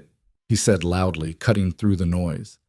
You're asking us to approve a multi-million-dollar program because you've developed an inappropriate attachment to an employee and his daughter. He's not an employee, Isla said again, her patience wearing thin. And my attachment, as you call it, has nothing to do with the merit of this program. Doesn't it? Richard stood up, his voice sharp. Isla, I've known you since you were a child. I watched your mother build this company, and I'm telling you right now she would be disappointed in what you've become. The words hit like a physical blow. Isla felt the air leave her lungs. That's enough, Marcus said, standing up. Richard, you're out of line. Am I? Caroline Hart was a brilliant businesswoman. She didn't let emotions interfere with strategy. She certainly didn't risk company resources on personal whims. Isla found her voice. My mother kept a piano in her office because she believed beauty and business could coexist. She hired based on potential, not pedigree. She took risks on people everyone else wrote off. Her voice shook slightly, but she didn't stop. So don't you dare tell me what she would think. You didn't know her as well as you think you did. I knew her well enough to know she wouldn't approve of this. Then maybe that's the difference between you and me, Isla said quietly, because I think she'd be proud that I finally remembered what matters. The silence that followed was absolute. Finally, one of the other board members spoke up. I think we need to vote on this. On the scholarship program, on Isla's leadership, all of it. Agreed, Richard said immediately. All in favor of asking Isla to step down as CEO pending a search for more suitable leadership? Isla's heart hammered in her chest as hands went up around the table. She counted them. 4. Not enough for a majority, but more than she'd hoped. All opposed? 5 hands, including Marcus, who'd never had voting rights before but apparently did now. Motion fails, Marcus said. Now let's vote on the scholarship program. The debate that followed was heated. Some board members loved the idea, seeing it as positive PR and genuine good. Others thought it was a waste of resources. Richard fought it tooth and nail, but Isla could see she was winning. When the final vote came, the scholarship program passed, 7-5. Isla felt lightheaded with relief. This isn't over, Richard said as the meeting adjourned. You may have won today, but the shareholders won't be as forgiving when they see how you're spending their money. Then I'll convince them, Isla said, just like I convinced this board. After everyone else had left, Marcus lingered by the door. That was either the bravest or stupidest thing I've ever seen you do, he said. I'm still not sure which. For what it's worth, I think your mother would have been proud. Isla felt tears prick her eyes. Yeah? Yeah, she always said the hardest part of leadership was staying human. You just proved you remember how. That evening, Isla texted Ethan. Can you come to the office? I need to tell you something. He arrived an hour later, still in his work uniform, concern written all over his face. What happened? Are you okay? I'm okay. Better than okay. She told him about the board meeting, about the scholarship program, about Richard's fury and the narrow victory. It's going to be complicated. Richard's not going to let this go. But I did it. I fought for something that mattered. Ethan was staring at her. You created a scholarship program? For kids like Lily? For kids exactly like Lily. Talented, motivated, and shut out of opportunities because they can't afford them. He sat down heavily on the piano bench. Isla, I don't even know what to say. You don't have to say anything. Yes, I do. Because you just risked your entire career to help people you don't even know. Because one kid and her dad somehow convinced you to care. His voice was rough. That's not nothing. You're not nothing, Isla said quietly. Either of you. The air between them shifted, became charged. Ethan stood up, moved closer. I need to tell you something too, he said. And I should have said it weeks ago, but I was scared. Scared of what? Of this. Of you. Of what it means that I can't stop thinking about you. He took a breath. Lily's not the only one who needs you, Isla. I do too, and I know that's complicated and probably a terrible idea, and she kissed him. It wasn't planned, wasn't thought through. She just reached up and kissed him, and he froze for half a second before kissing her back. His hands came up to frame her face, gentle and sure, and Isla felt 8 years of walls come crashing down. When they finally pulled apart, both of them were breathing hard. That was... Ethan started. Complicated, Isla finished. I was going to say perfect, but complicated works too. She laughed, and it felt like relief. What are we doing? I have no idea, but I don't want to stop. Me neither.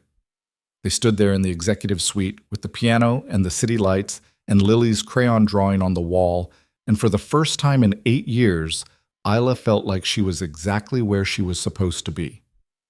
Lily's going to lose her mind, Ethan said. Good lose her mind or bad lose her mind? Good. Definitely good. She's been asking me for weeks if I like you.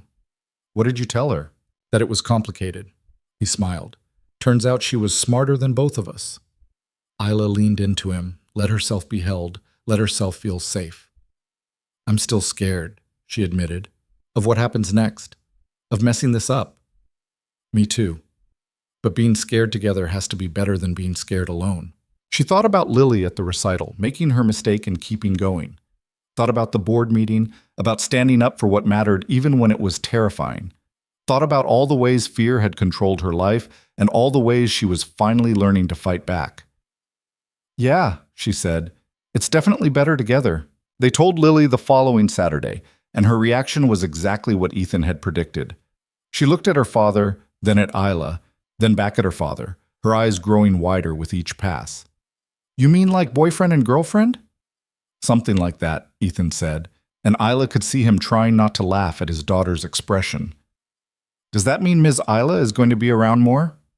If that's okay with you, Isla said carefully. Lily launched herself at Isla with such force she nearly knocked her over. Of course it's okay. This is the best thing ever. Over Lily's head, Isla met Ethan's eyes. He was smiling, but there was worry there too. They both knew this was the easy part. The hard part would be everything that came after. The first test came 2 weeks later when Isla invited them to her apartment for dinner. She'd agonized over it for days, changed the menu 3 times, rearranged furniture like it mattered. When they arrived, Lily's mouth fell open.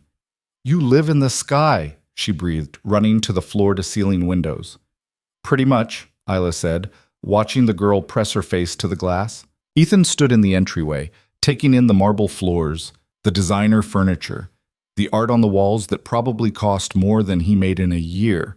His expression was carefully neutral, but Isla could read the discomfort underneath. It's too much, isn't it? She said quietly. It's beautiful. That's not what I asked. He looked at her, and there was honesty in his face. It's a lot, but so is everything about you. I'm getting used to it. Dinner was awkward at first. Lily filled the silence with chatter about her new school, about the friends she was making, about the music teacher who'd asked her to join the advanced group. But Ethan was quiet, pushing food around his plate, and Isla felt the weight of the gulf between them. After dinner, while Lily explored the apartment, Ethan helped Isla clean up. They worked in silence until he finally said, I can't give you this. Isla stopped loading the dishwasher. What? This? The penthouse, the lifestyle, any of it. I'm a single father who works nights and can barely afford rent. If we're really doing this, you need to know what you're getting into. I know exactly what I'm getting into. Do you? Because from where I'm standing, this feels impossible. We're from different worlds, Isla. Eventually that's going to matter. She turned to face him fully. You're right. We're from different worlds. I have money and you don't. I grew up with privilege and you didn't. But you know what else is different? You know how to be present with your daughter. You know how to love someone without conditions. You know how to make music matter. Her voice caught. Those are things money can't buy, Ethan, and I need them more than you need a penthouse. You say that now. I mean it now. And I'll mean it tomorrow and next month and next year. She moved closer to him. I'm not asking you to give me anything except honesty. That's all I need. He looked at her for a long moment, something shifting in his expression. Then he pulled her close, resting his forehead against hers. I'm terrified of messing this up. Join the club. I'm serious. Lily's already attached to you. If this doesn't work, then we'll deal with it together. Isla pulled back enough to meet his eyes, but I'm not planning on it not working. Miss Isla, Lily's voice carried from the other room. You have a piano. Can I play it? They found her in the formal living room, standing in front of a baby grand that Isla had inherited with the apartment and never touched. I didn't know you had one, Ethan said, surprised. I forgot it was here, honestly. It came with the place. Lily was already on the bench, her small hands finding middle C. Can we have lessons here sometimes? It's so pretty. Isla looked at Ethan, saw the question in his face. Having lessons here would mean inviting them deeper into her life, blurring the lines between their worlds even more. Yeah, she said, we can have lessons here. And they did. Over the next month, the Saturday lessons split between the office and Isla's apartment, and slowly the awkwardness faded. Ethan stopped looking uncomfortable around her wealth. Lily stopped treating the penthouse like a museum. They found a rhythm that worked, something that felt less like visiting and more like belonging. But the outside world was less forgiving. The first article appeared in a local business blog in early January. Hard Industries CEO's surprising new social circle, the headline read, accompanied by a photo someone had snapped of Isla, Ethan, and Lily leaving Morrison's ice cream shop. The article was mostly speculation, questions about whether Isla's mentorship of a janitor's daughter was appropriate, whether it represented a conflict of interest. Marcus brought it to her attention on a Tuesday morning, his expression grim. It's starting, he said. Isla read the article twice. It wasn't overtly hostile, but the implications were there. What do you want me to do? Issue a statement? I want you to be prepared. This is the opening salvo. Richard's behind this, I guarantee it. He's testing the waters, seeing how the public responds. Let him, I'm not hiding. I know, I just want you to be ready for what comes next. What came next was worse. A week later, a major Seattle newspaper ran a feature piece. This one had quotes from unnamed board members expressing concern about Isla's judgment. There were suggestions that she was using company resources inappropriately, that her personal life was affecting her professional decisions. The article even managed to dig up Ethan's history, the conservatory scholarship, the dropout, the years of low-wage work. Single father working as janitor becomes close with billionaire boss's boss, the subheadline read, and Isla wanted to put her fist through a wall. She called Ethan immediately. Have you seen it? Yeah. His voice was tight. Everyone's seen it. My supervisor pulled me aside this morning, asked if there was anything inappropriate going on, like I'm some kind of... He stopped, too angry to continue. I'm going to sue them. For what? Everything they wrote is technically true. The implication isn't true. They're making it sound like exactly what it is. A billionaire and a janitor. It's a good story, Isla. Scandalous. People eat that up. She heard the bitterness in his voice and hated it. This is my fault. I should have been more careful. About what? About being seen with us in public? About treating us like we matter? He exhaled roughly. Look, I knew this would be hard.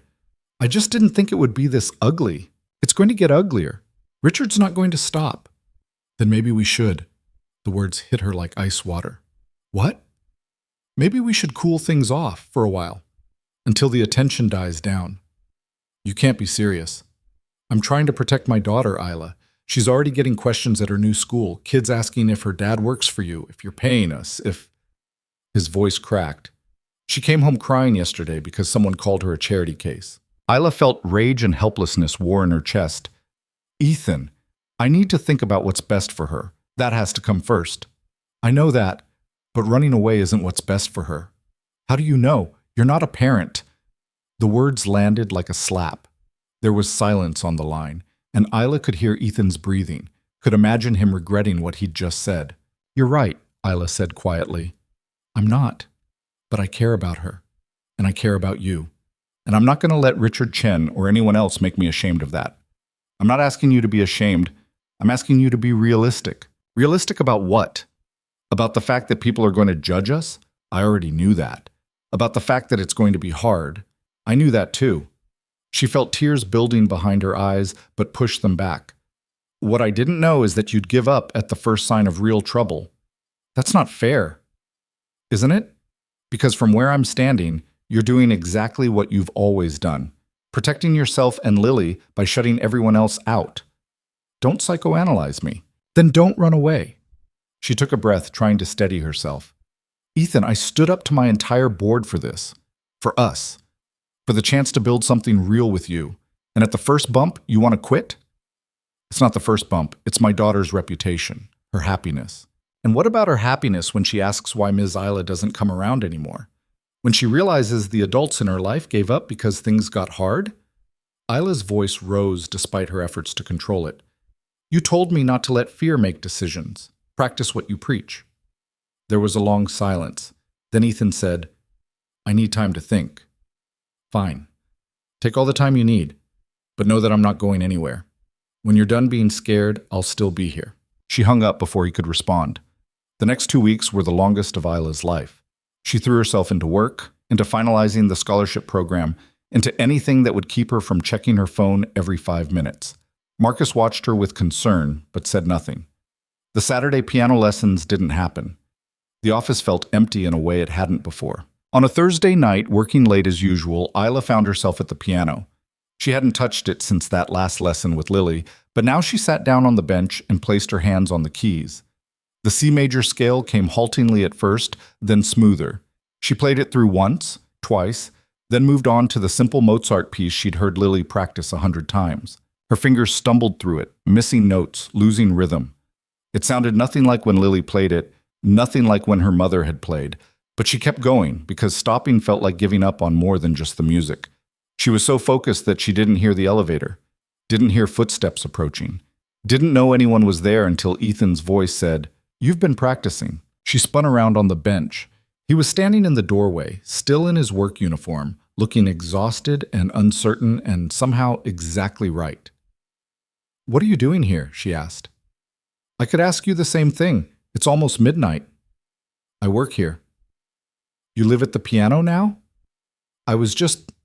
She stopped, unsure how to explain. I needed to remember something. He moved closer. Remember what? Why this matters? Why music matters? Why any of this is worth fighting for? She looked down at her hands on the keys. Your daughter taught me that, and then you both disappeared and I forgot again. Ethan sat down beside her on the bench, close enough that their shoulders touched. We didn't disappear. I pulled back. There's a difference. Feels the same from here. I know. I'm sorry. He was quiet for a moment. Lily's been asking about you. Every day. When can we see Miss Isla? Can we have our lesson? Did I do something wrong? His voice roughened. Broke my heart telling her it was complicated. What changed? Why are you here now? Because she told me I was being stupid. He laughed, but it sounded pained. 7 years old and she's already smarter than me. She said, Ms. Isla makes you smile, Dad. Why would we stop seeing someone who makes you smile? Isla felt her throat tighten. And what did you say? That she was right, that I was scared and stupid and letting other people's opinions matter more than what actually makes us happy. He turned to face her. I don't care what the newspapers say. I don't care what Richard Chen thinks. I care about you. And I'm done pretending I don't. What about Lily's reputation? The kids at school? We'll handle it, together, the way we should have from the start. He took her hand. I'm sorry I ran. I'm sorry I let fear win. I'm sorry I pushed too hard. I should have understood what you were protecting. You did understand. That's why I'm here. Because you were right. Running away doesn't protect her. It just teaches her that fear is stronger than love. He squeezed her hand. And I don't want her to learn that. Isla leaned into him, felt his arm come around her shoulders. They sat like that for a long moment, just breathing together. So what now? She asked. Now we stop hiding. We live our lives and let people say whatever they're going to say. And we trust that the people who matter will understand. That's terrifying. Yeah, but less terrifying than losing you. The scholarship program launched in February with a press conference that Isla insisted Ethan and Lily attend. Marcus argued against it, said it would only fuel more speculation, but Isla was done caring. They're part of this story, she told him. They're the reason this exists. I'm not going to pretend otherwise. The press conference was packed. Reporters from every major outlet, cameras everywhere, questions coming rapid fire. Isla stood at the podium with Lily beside her and Ethan standing just off to the side. And she told the truth. 2 months ago, I met a 7-year-old girl with more talent and determination than most adults I know. She wanted to learn piano but couldn't afford lessons. Her father was working himself to exhaustion trying to give her every opportunity he could, but some doors stay closed when you don't have money. Isla looked at Lily, who was trying very hard to stand still and look professional. I could have walked away. I should have, according to some people, but I didn't. because this girl reminded me of something I'd forgotten. She paused, gathering her thoughts. My mother built Hart Industries on the belief that business should serve people, not the other way around. That success means nothing if you're not using it to make the world better. I lost sight of that after she died. I turned this company into a machine that made money but forgot why money matters. She looked directly at the cameras. It matters because it can open doors. It can give kids like Lily a chance. It can turn potential into reality. Ms. Hart, a reporter called out. Is it true you're personally involved with Ethan Cole? Isla felt Ethan tense beside her. She could deflect, could give some corporate non-answer. Instead, she said, yes, we're together. And before you ask, no, there's no conflict of interest. He doesn't work for Hart Industries. There's no financial relationship between us. What there is respect and friendship and, yes, love, and I'm not going to apologize for that. The room erupted with more questions, but Isla raised her hand. The Hart Industries Scholarship for Arts Education will provide full funding for 50 students in its first year. Students from families below the poverty line who show exceptional talent in music, visual arts, theater, or dance. We're partnering with 10 schools across Seattle to identify candidates. Applications open next week. Another reporter shouted, "Isn't this just a publicity stunt to counter the negative press?" "If it is, it's the most expensive publicity stunt in company history," Isla said.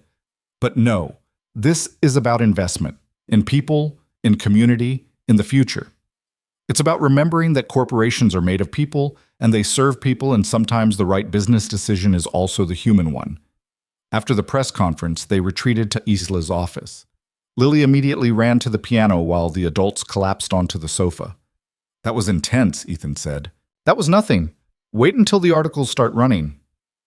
"You told them we're together, in front of everyone. Was I not supposed to?" He pulled her close, kissed her temple. "No, you absolutely were. I'm just processing the fact that you just came out to the entire city. Is that okay?" "It's perfect, terrifying, but perfect." Lily's voice interrupted them. "Dad, can Ms. Isla be my mom?" Both adults froze. Isla felt her heart stop. Ethan carefully pulled back from Isla and went to the piano. "Sweetheart, it doesn't work like that." "Why not? She's here all the time. She cares about us. She makes you happy." Lily's face was serious, earnest. "I know she's not my real mom. I know Mom died and no one can replace her. But can I have two moms, one who's in heaven and one who's here?" Isla saw Ethan's eyes fill with tears. She moved to join them at the piano, crouching down to Lily's level. "That's a really big question," Isla said gently, "and it deserves a real answer, not a quick one. Can I think about it?" "Are you saying no?" "I'm saying I want to make sure I can be what you need before I promise anything, because promises are important, and I don't break them." Lily considered this with the gravity only children can manage. "Okay, but don't think too long because I already know the answer." That night, after Ethan and Lily left, Isla stood at the window of her office and looked out at the city. The rain had started again, turning the lights below into watercolor streaks. Her phone buzzed with messages, reporters wanting follow-up interviews, board members expressing concern, Marcus sending a simple thumbs up, and one message from Ethan. "Lily's asleep. I'm not. Thinking about everything she said, about everything you said, about the life we could build if we're brave enough. Call me when you're ready to talk about it." Isla called him immediately. "Hey," he answered. "Hey yourself." She sat down at her desk, looking at Lily's crayon drawing on the wall. "I've been thinking about what Lily asked, about being her mom." "You don't have to answer that tonight. She's 7. She doesn't understand." "I want to," Isla interrupted. "Not right away, not tomorrow. But someday, if this works, if we work, I want that." Silence on the other end. Then Ethan's voice, rough with emotion. "Yeah? Yeah, I want Saturday mornings and piano lessons and crayon drawings on my wall. I want to fight about homework and celebrate recitals and teach her that being scared is okay as long as you don't let it win." She felt tears on her cheeks. "I want all of it, Ethan, with both of you. We're a package deal. You know that, right? You can't have me without her." "I don't want you without her. She's part of what makes this work. Part of what makes you who you are." "We're messy," he warned. "We have baggage and trauma, and we're going to mess up a lot." Good. I'm messy too. We can be messy together. He laughed, and it sounded like relief. When did this happen? When did we become people who get a happy ending? I don't know if this is an ending, Isla said. Feels more like a beginning. The articles that followed the press conference were mixed. Some praised Isla's honesty and the scholarship program. Others questioned her judgment, her priorities, her relationship with Ethan. Richard Chen gave an interview saying he was concerned about the direction of heart industries under current leadership. But the applications for the scholarship program flooded in, hundreds of them, each one a story of talent meeting circumstance, of kids who just needed someone to open a door.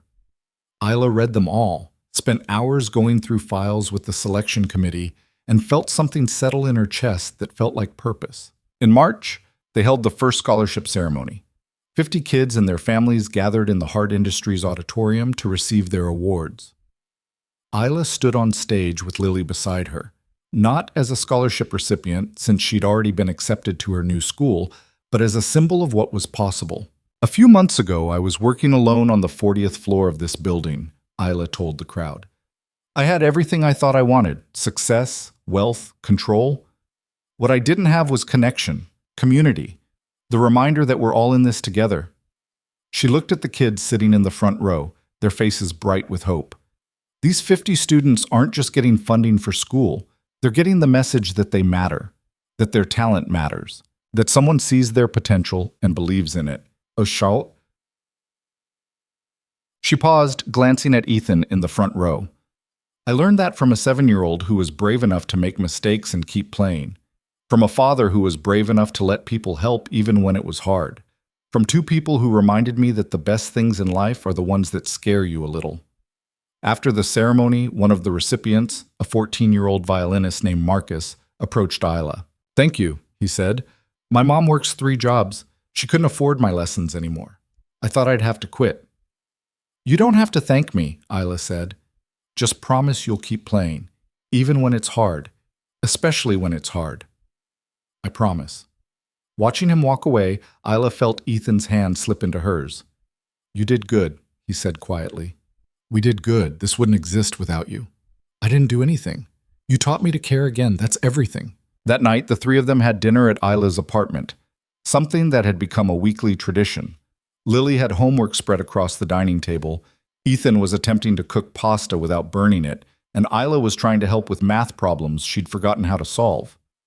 This is impossible, Lily complained. Why do I need to know fractions? Because someday you'll need to have a recipe or split a check or... Isla stopped, realizing she had no idea why fractions mattered in real life. Because math is beautiful, Ethan called from the kitchen. It's like music, patterns, and relationships. Lily made a face. You're weird, Dad. That's where you get it from. Later, after Lily had fallen asleep on the couch mid-movie, Ethan and Isla stood at the windows, looking out at the city.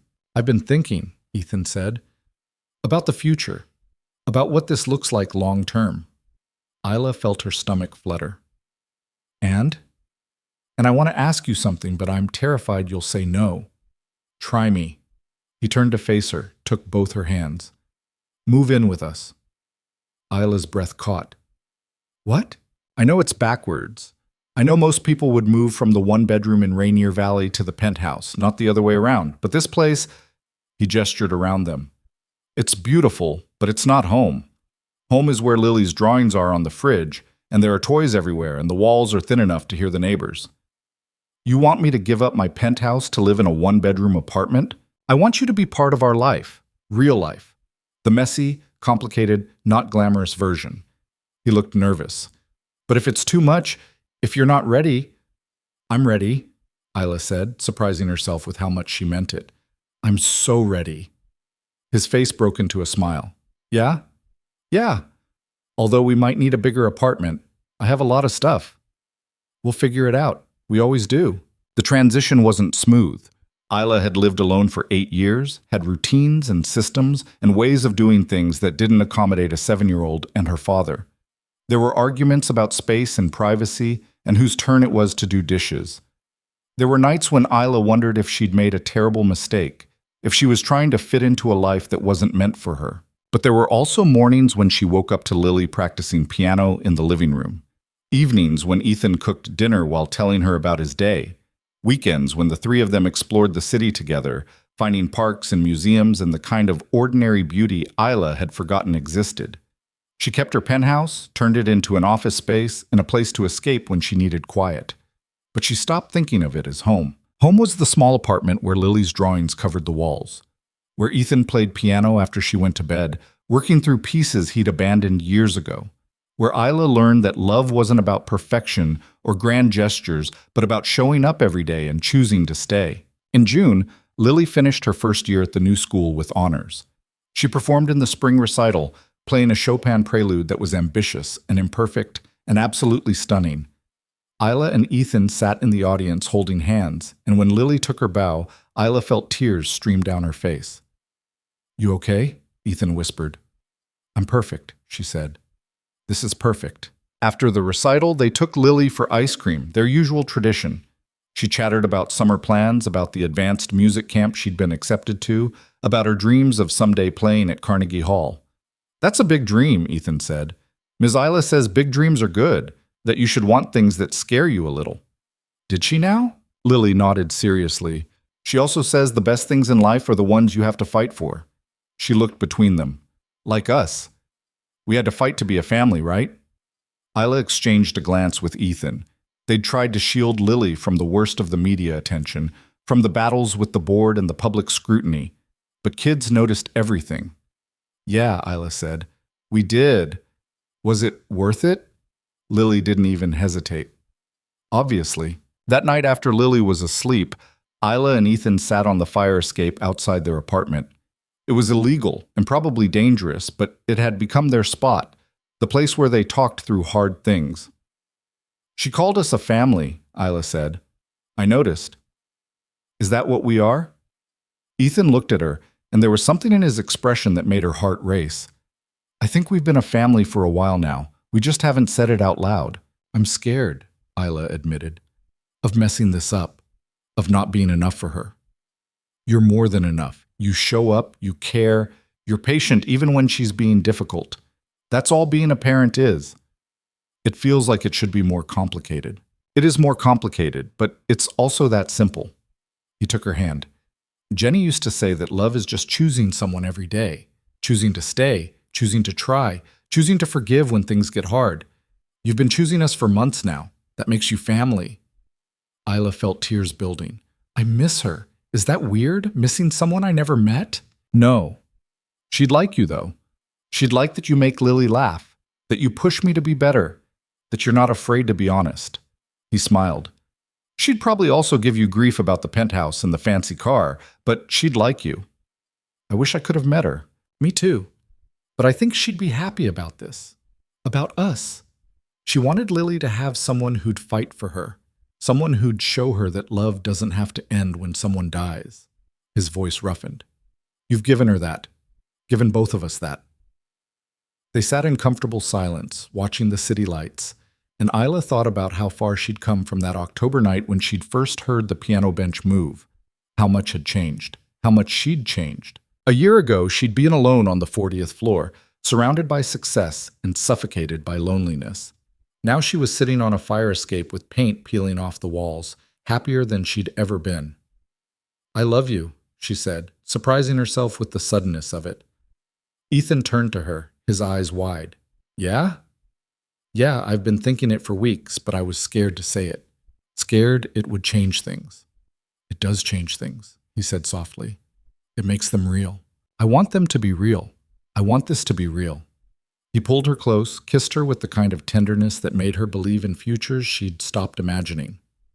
"I love you too. Have for a while now." "Why didn't you say anything?" "Same reason as you. Fear." He smiled against her lips. "Apparently we're both still learning to be brave." In August, Richard Chen resigned from the board of Hart Industries. The official statement cited philosophical differences regarding the company's direction, but everyone knew what it really meant. He'd lost. The scholarship program was thriving, Isla's leadership was stronger than ever, and the shareholders were happy with the results. Marcus brought her the news over coffee in her office. "How do you feel?" he asked. Relieved, exhausted, vindicated. Isla leaned back in her chair. Mostly, I feel like I can finally breathe. You won, Isla. You fought for what you believed in, and you won. We won. You, me, Ethan, Lily, all of us. She looked at Lily's drawing on the wall, faded now, but still there. I couldn't have done this alone. No, but you could have given up a dozen times, and you didn't. That counts for something. After Marcus left, Isla sat at her desk and thought about what winning actually meant. It wasn't about defeating Richard or proving herself to the board. It was about building something that mattered, about creating a life that felt true. That evening, she came home to find Ethan and Lily decorating the apartment with streamers and balloons. "What's this?" she asked. "A celebration," Lily announced. "Dad said you had a good day at work." "I had an okay day, not really balloon-worthy." "Any day is balloon-worthy if you decide it is," Ethan said, pulling her into the apartment. "Besides, we have other things to celebrate." "Like what?" He exchanged a glance with Lily, who was practically vibrating with excitement. "Tell her, sweetheart." "We're keeping you," Lily burst out. "Dad said you're part of our family now, officially, and we're never letting you go." Isla laughed, feeling tears prick her eyes. "Is that right?" "That's right," Ethan confirmed. "If you'll have us." "I already said yes months ago." "I know, but I wanted to make it official." He reached into his pocket, pulled out a small box. Isla's heart stopped. "This isn't what you think," he said quickly. "I'm not proposing, not yet. But I wanted to give you something, a promise that I'm in this, that we're in this." He opened the box to reveal a simple silver band with 3 small stones, one for each of them. "Lily helped me pick it out," Ethan said. "She said it needed to be something you could wear every day, something that reminded you of us." Isla couldn't speak. She just held out her hand and let Ethan slip the ring onto her finger. "It's perfect," she managed. "You're perfect," Lily said, hugging her fiercely. "And now you're ours forever." That night, after Lily was asleep, Isla and Ethan sat at the piano together.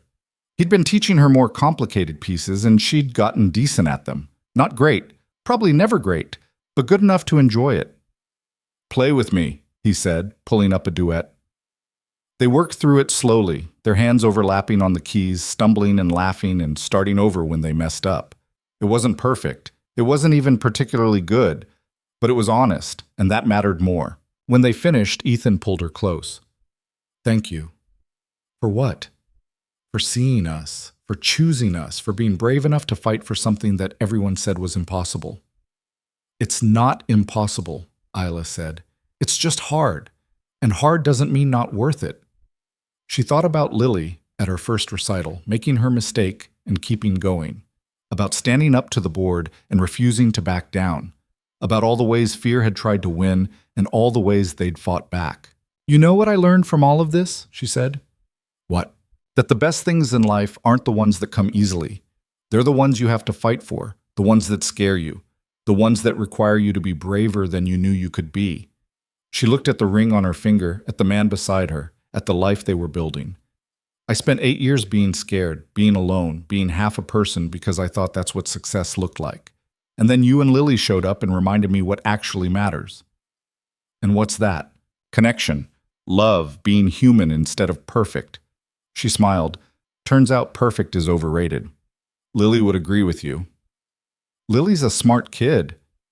She gets it from her mom." The words landed softly, but they changed everything.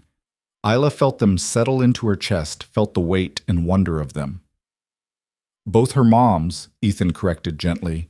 "The one who gave her life and the one who chose to be part of it. She's lucky to have both." Isla leaned into him, let herself be held, let herself feel the enormousness of what they'd built. Outside, the city hummed with its usual noise, traffic and sirens, and the sound of millions of lives being lived. But inside this small apartment, there was music and laughter, and the kind of quiet happiness that doesn't make headlines but changes everything. Somewhere across the city, on the 40th floor of the Hart Industries Tower, the Steinway Grand sat silent in the executive suite. But it didn't feel abandoned anymore. It felt patient, waiting for the next Saturday, the next lesson, the next chance to turn silence into song. And on the wall behind Isla's desk, A crayon drawing of 3 stick figures still hung in its place of honor, a reminder of where they'd started and how far they'd come. A reminder that sometimes the most important things aren't built in boardrooms or measured in quarterly reports. Sometimes they're built in small moments of courage, in choosing to show up, in believing that love is worth the risk. Isla looked at the ring on her finger, at the sleeping child in the next room, at the man who'd taught her to be brave, and thought about the future they were building together. It wouldn't be easy. There would be more challenges, more scrutiny, more moments when fear tried to win, but they'd face it together, as a family, as people who'd learned that the hardest fights are often the ones most worth having. And in the end, that was all that mattered. Not the money, or the power, or the success. Just this. Just love. Just the courage to keep choosing it over and over, even when it was terrifying, especially when it was terrifying, because that's what being human meant, what being alive meant, what building something real meant. It meant showing up. It meant being imperfect. It meant making mistakes and keeping going anyway. It meant sitting on a fire escape with the person you loved, watching the city lights, and knowing that tomorrow would bring new challenges and you'd face them together. It meant being brave enough to let yourself be happy. And for the first time in 8 years, Isla Hart was exactly that.